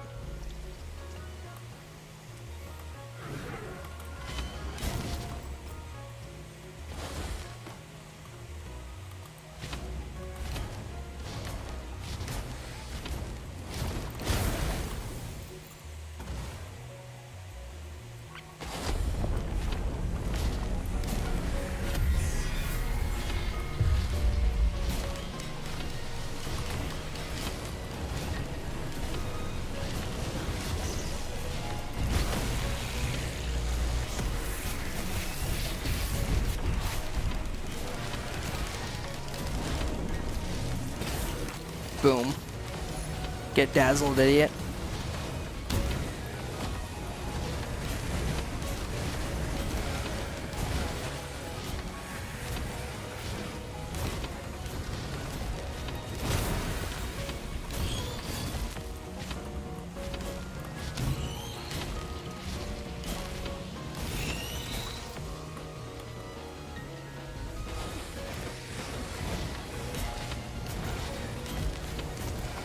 Project Moon Table or top RPG campaign, that honestly sounds like that'll be a lot of fun. I've seen tons of like homebrew sheets for like D&D classes based off of P-Moon stuff, so you could totally get together like an entire party with like themed character sheets and everything. Like specifically, I remember seeing ones based around the Black Silence and W Corp.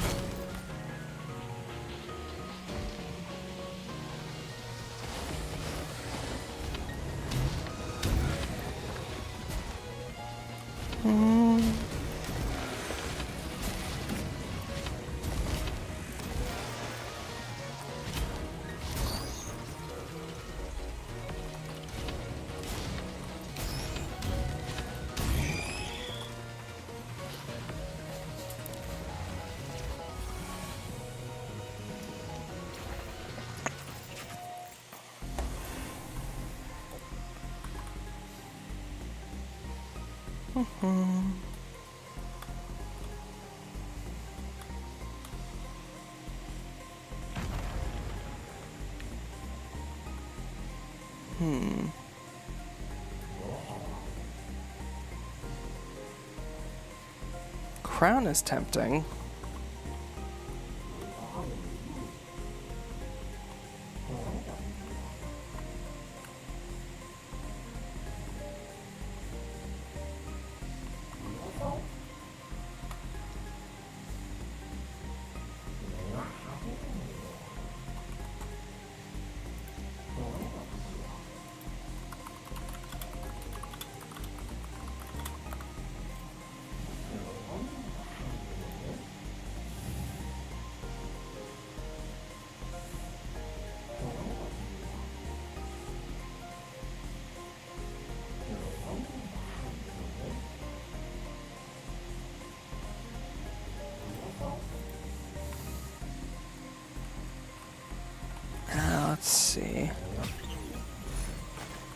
I'll take the kinetic dampener.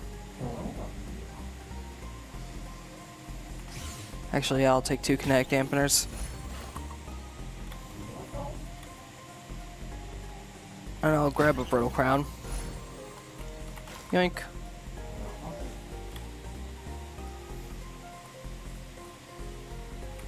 Can I even make it to the void fields with this character?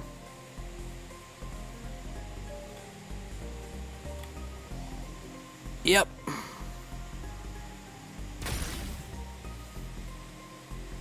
Ah, yeah, I can make it.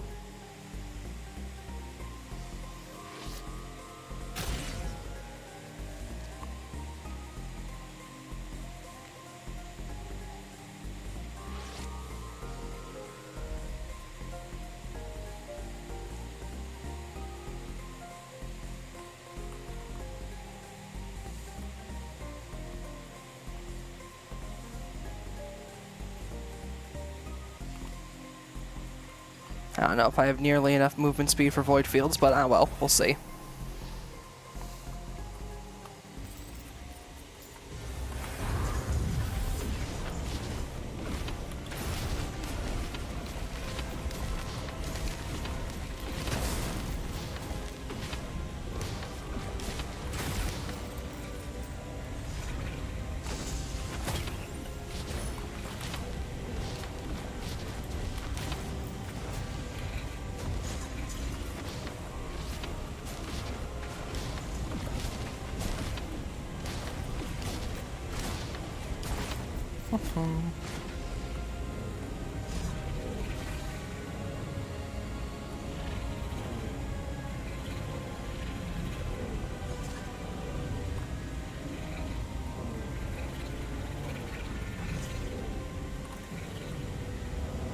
Alright, starting down here isn't exactly the best start for void fields, but I think we can make it work.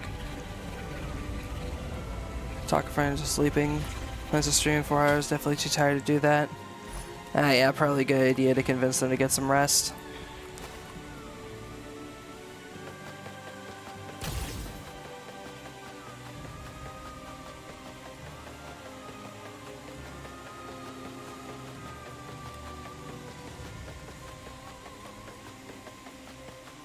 I can probably make this.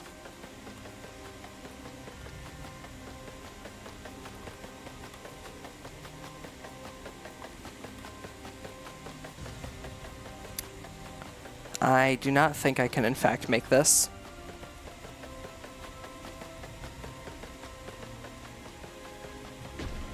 I could not in fact make that. That was dumb. Let's do Solomon Commando.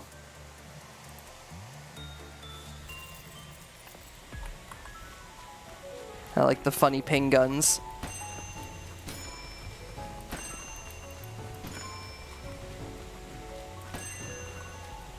And yes, in case you're wondering, the ult does indeed rapid fire the pings.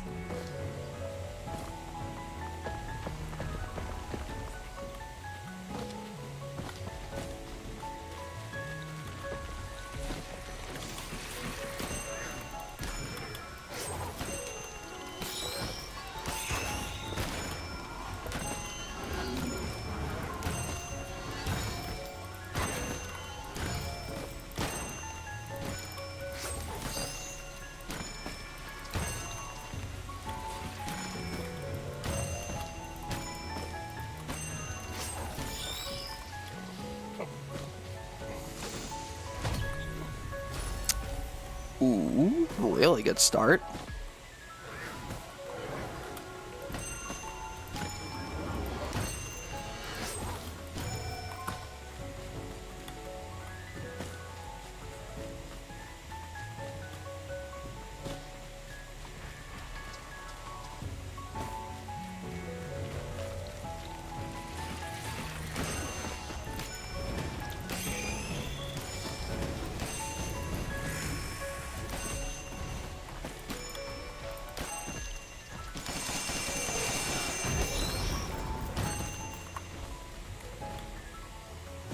I like the noise the funny solemn lament guns make. They go ding ding.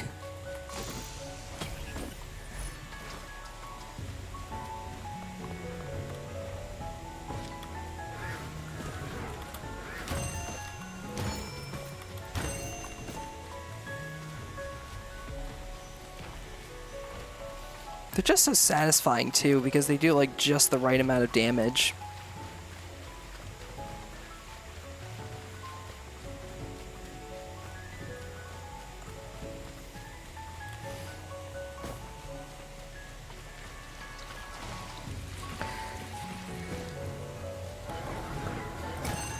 Fairy comes from the other Ruina mod that I have installed that adds the Red Mist and the Arbiter the Red Mist and, quote, an Arbiter to the game. Though you probably know who specifically that Arbiter is. Fairy makes it so that whenever an enemy attacks, they take 100 damage per, and then they take 100% damage and then lose a stack. So basically they take the flat damage value of your character and then they lose a stack of Fairy whenever they attack.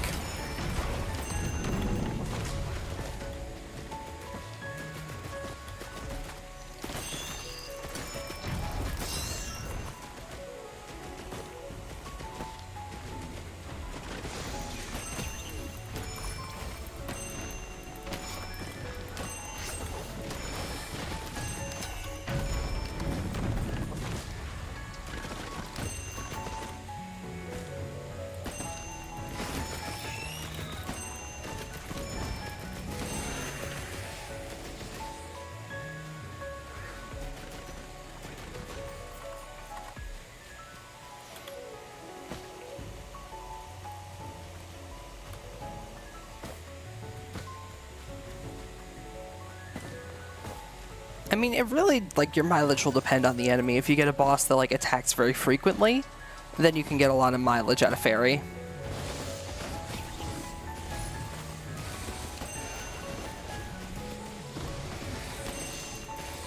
Especially considering, from what I recall, the damage is multiplied by the amount of Fairy stacks they have on them. Similar to in Ruina. And then they just lose a stack whenever they attack.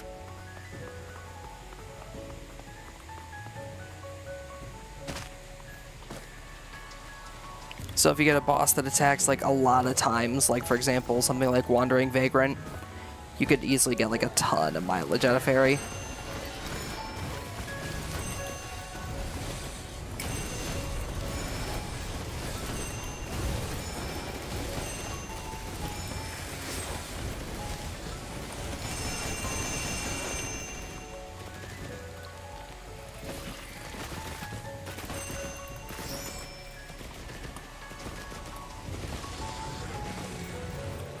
Bam, bam, bam, bam, bam, bam, bam.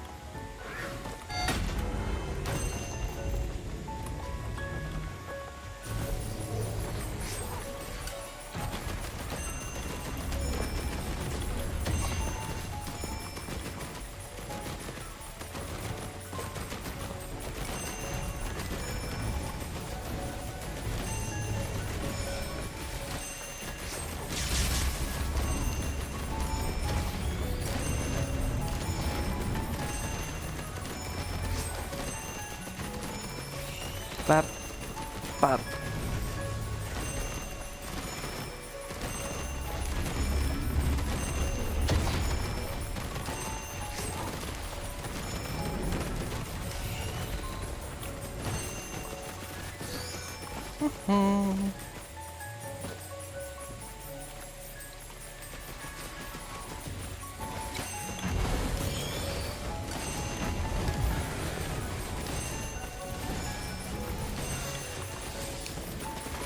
Let's see, should have just about enough. Yep, perfect.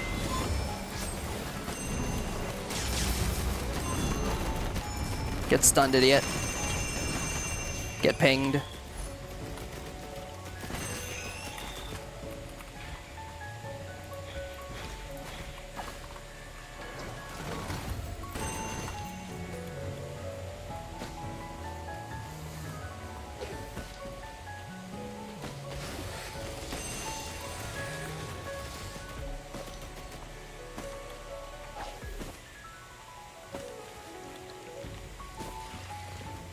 Bum, bum, bum.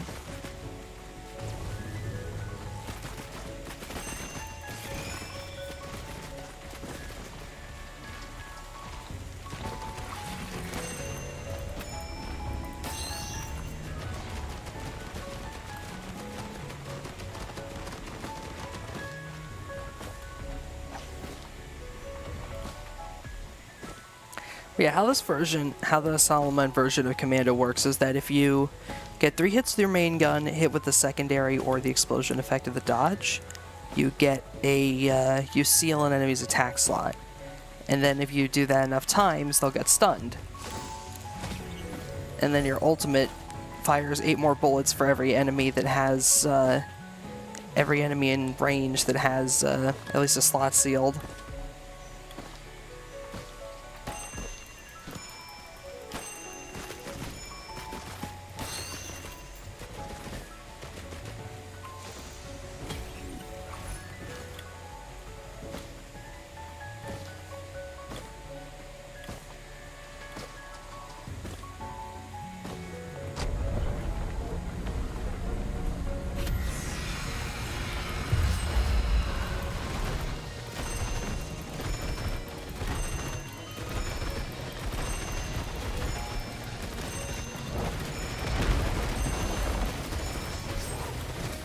For example, like that.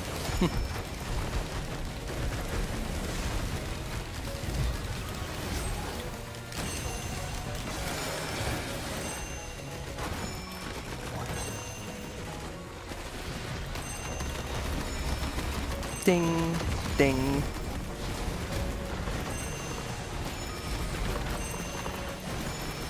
Indeed, it was a lot of damage.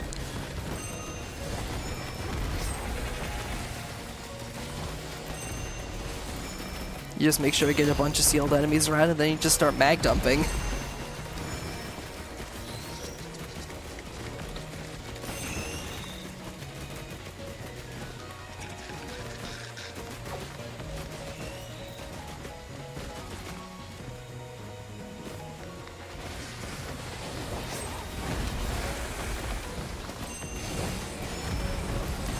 Ding.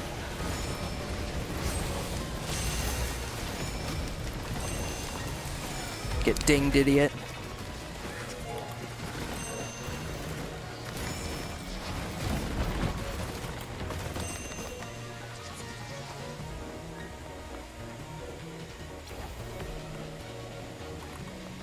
Sure, I don't see a reason not to take a blue portal early. Could be fun.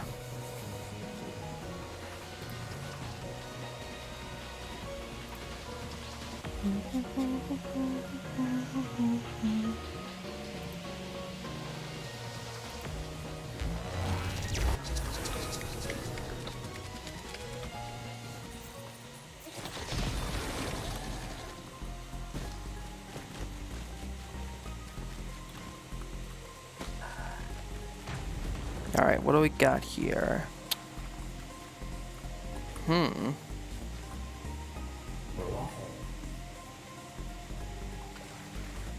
You know what? Let's make the damage even funnier.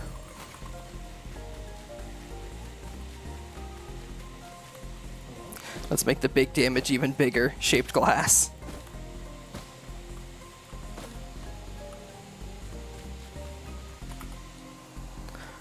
For the funny chat.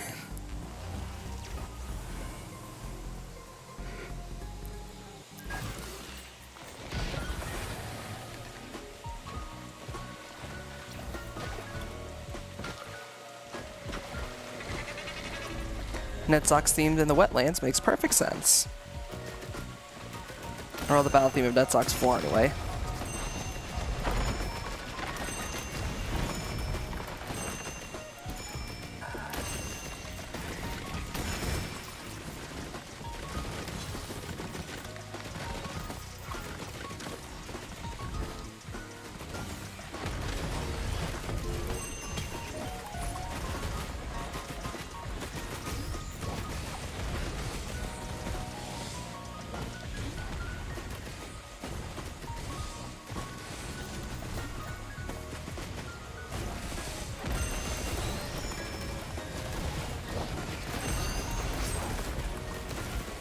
Alexi, you around?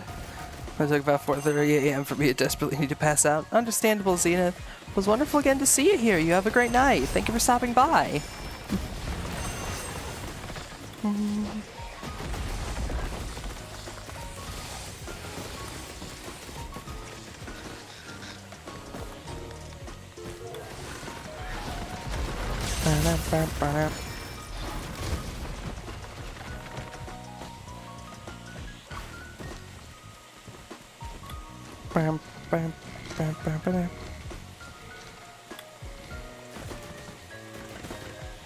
Bang.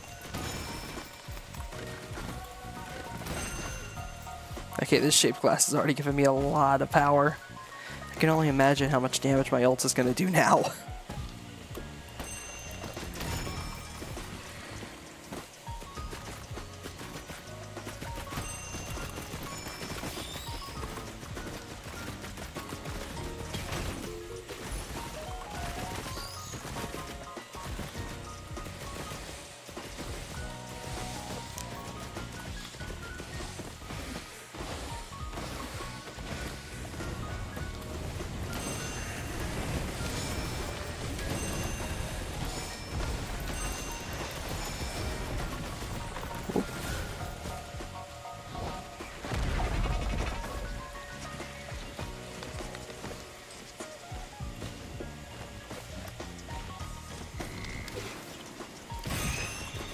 Bang.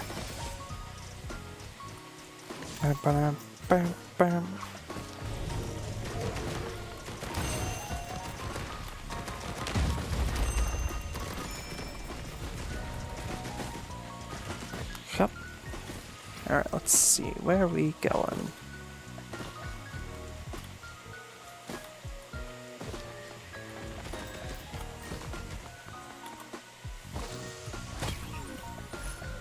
Yoink. Medkit, very nice. Whoop, the meteor got him.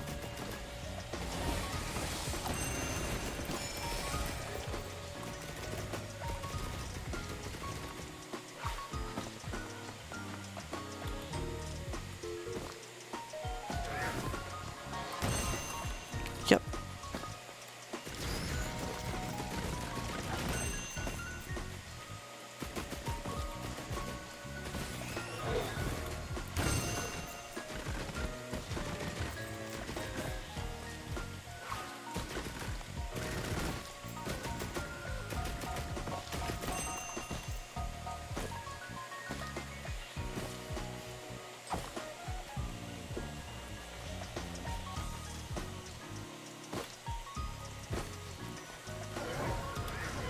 Bang.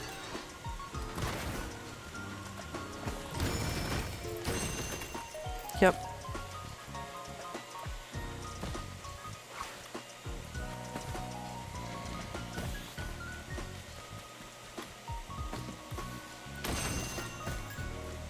Let's see.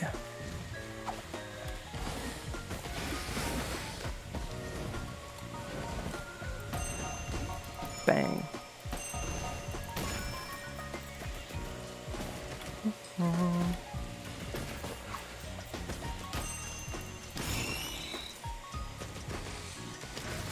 Grab this. Ooh, breaching fin. Nice.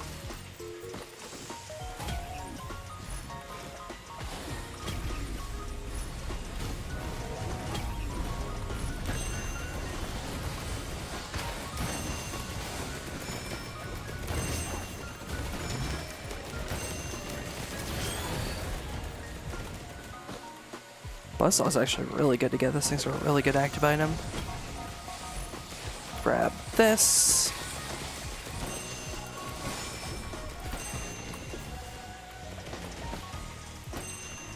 Bang.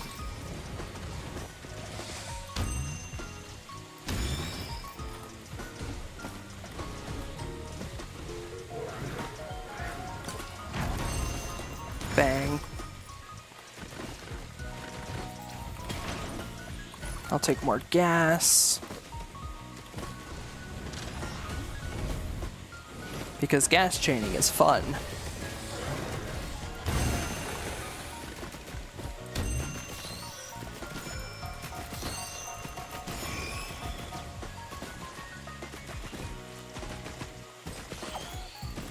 boss time.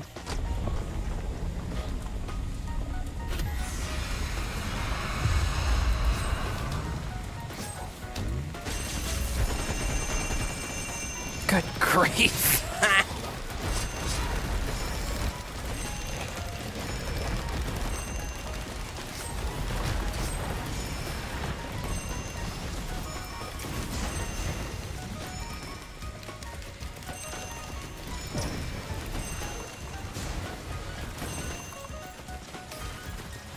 There's one on the other side of that wall.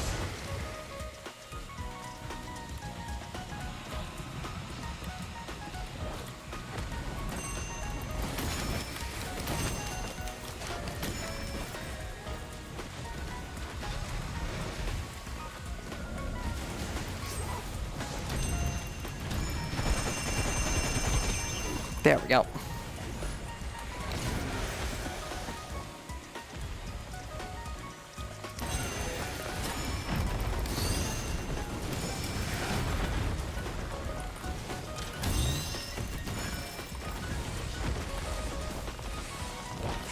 Now I just gotta work my way back around.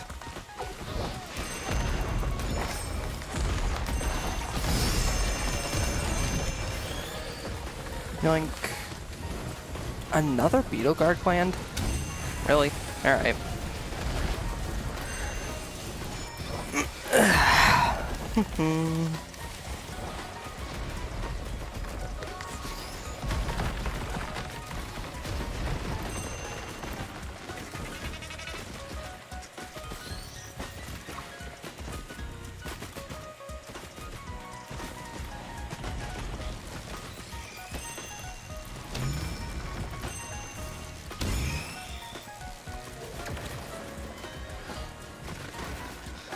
Bam, bam, bam, bam.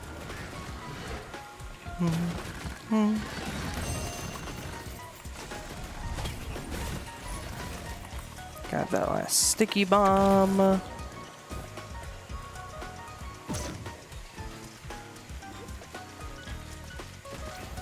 Off we go.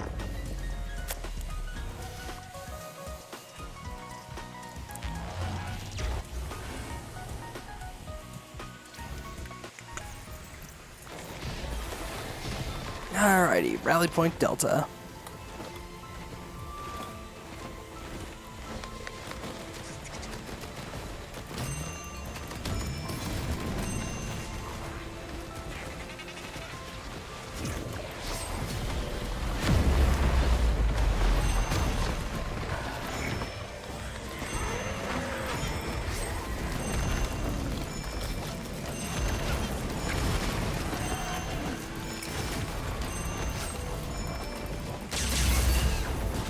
Bap.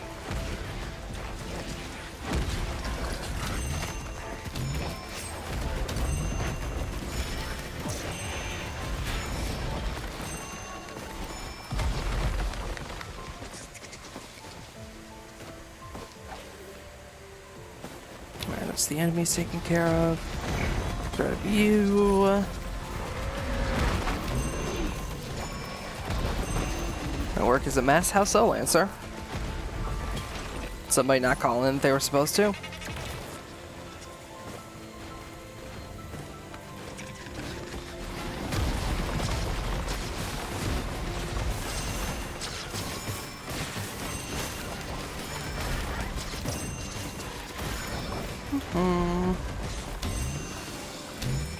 But by all means, do tell. Fill me in on all the juicy workplace gossip.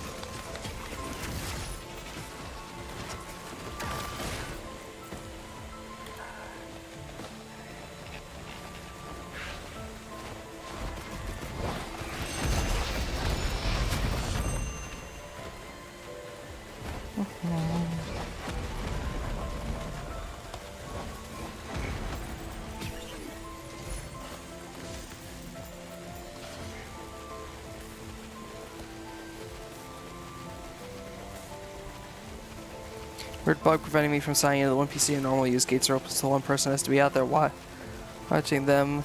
Extension cords are all over the place now. I'm sitting in the back of the office using one monitor and a laptop, and I already use 6. Oof. That's gotta be rough. Youch. Sorry, man. That sucks.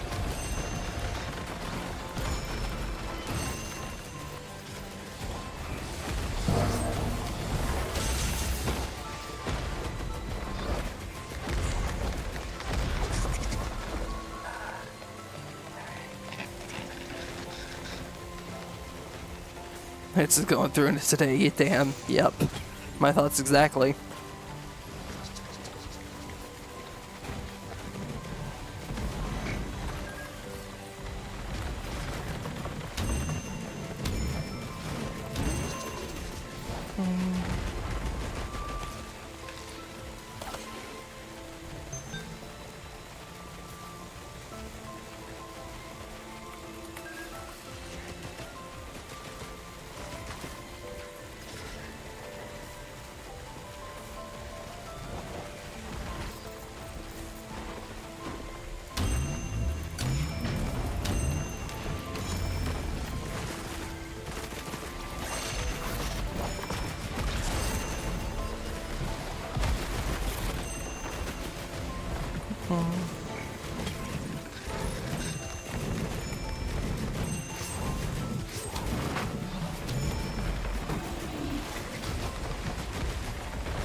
At least there's no patrols? Ah, well that's good.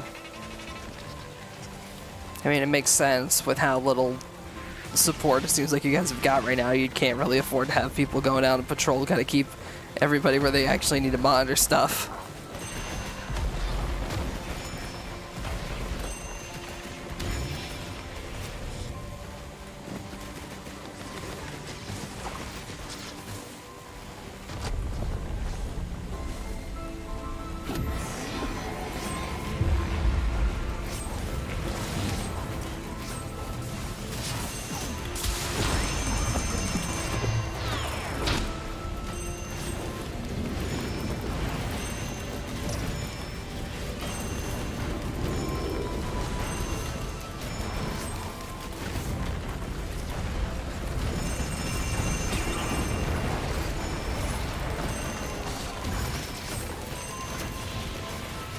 Yoink.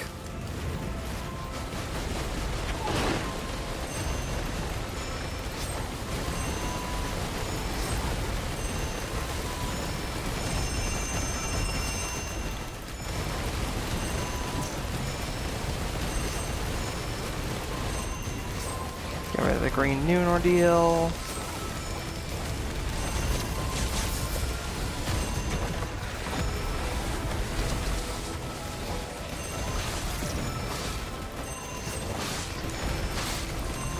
Citadel, savor the Citadel and beyond the Citadel. Oh boy. I feel like I'm in for something real interesting.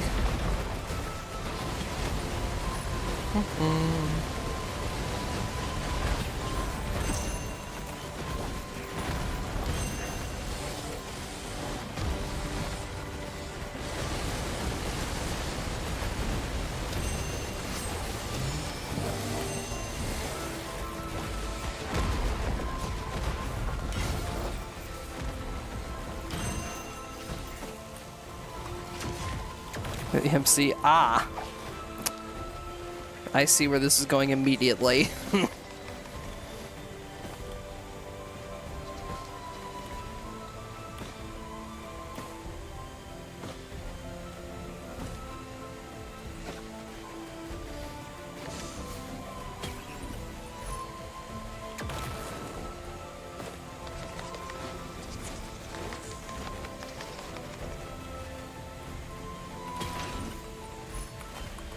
Bundle of fireworks.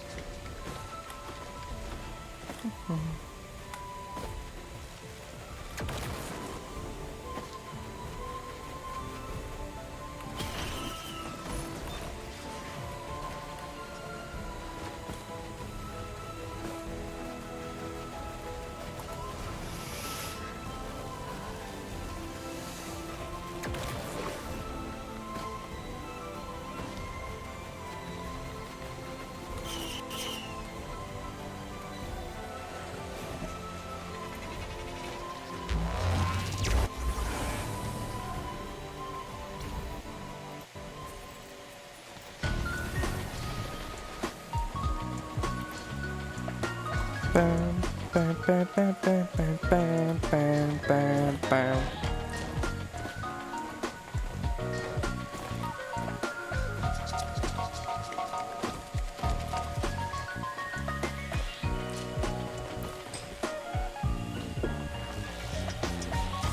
Bam, bam, bam, bam, bam, bam.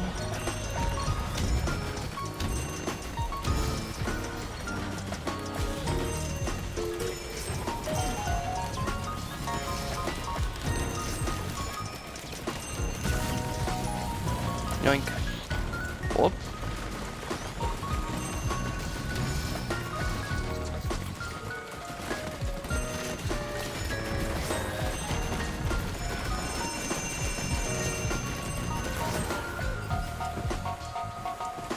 Bam, bam, bam, bam, bam, bam.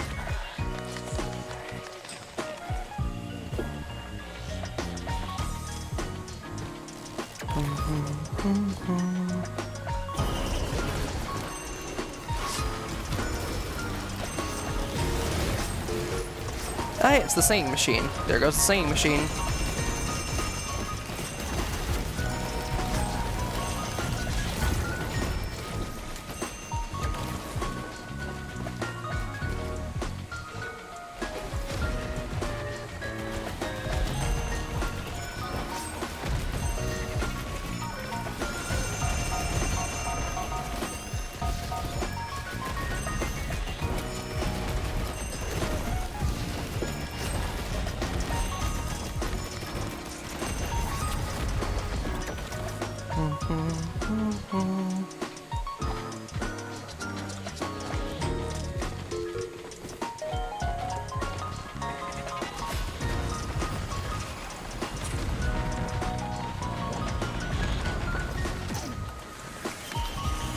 Grab you.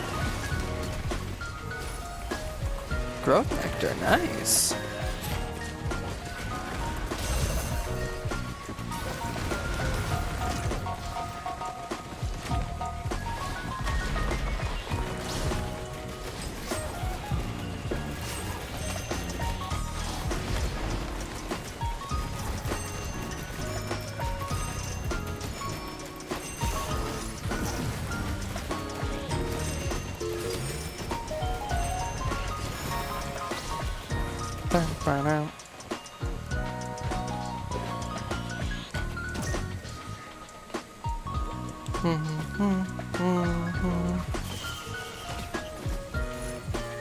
Regenerating scrap, very nice.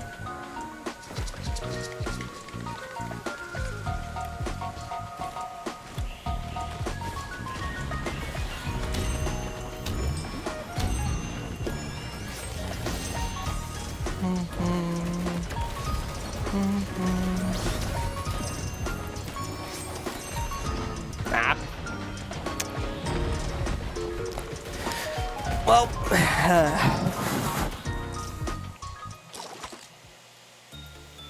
alright. I think I'm gonna go ahead and wrap things up here for tonight. Got some good runs in and had a good time. But yeah, slowly getting back into the rhythm of streaming, so I'll probably be doing some shorter ones to start off with. But yeah, let's go ahead and find someone to raid, shall we?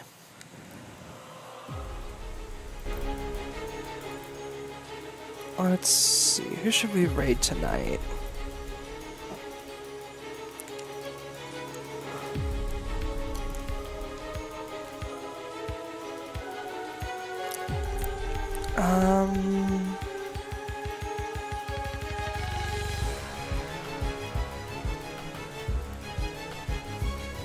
You know, let's go raid Sylvie, why not?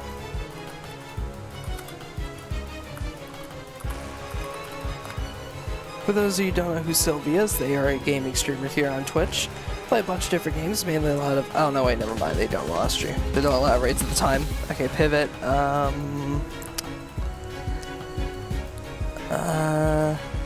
Go raid Sable.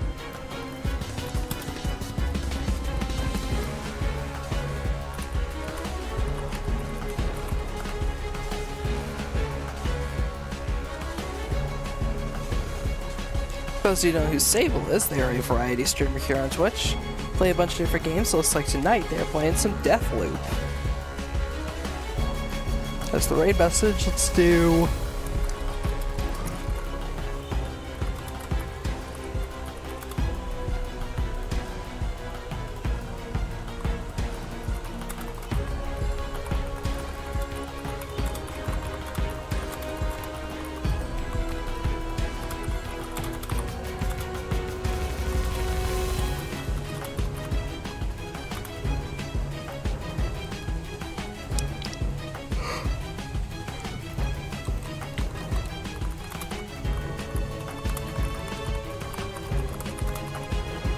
We Brigade mashed 2 esoteric games into one and had half the normal understanding of what was going on. But yeah, I'd like to thank y'all very much for watching. I super appreciate it.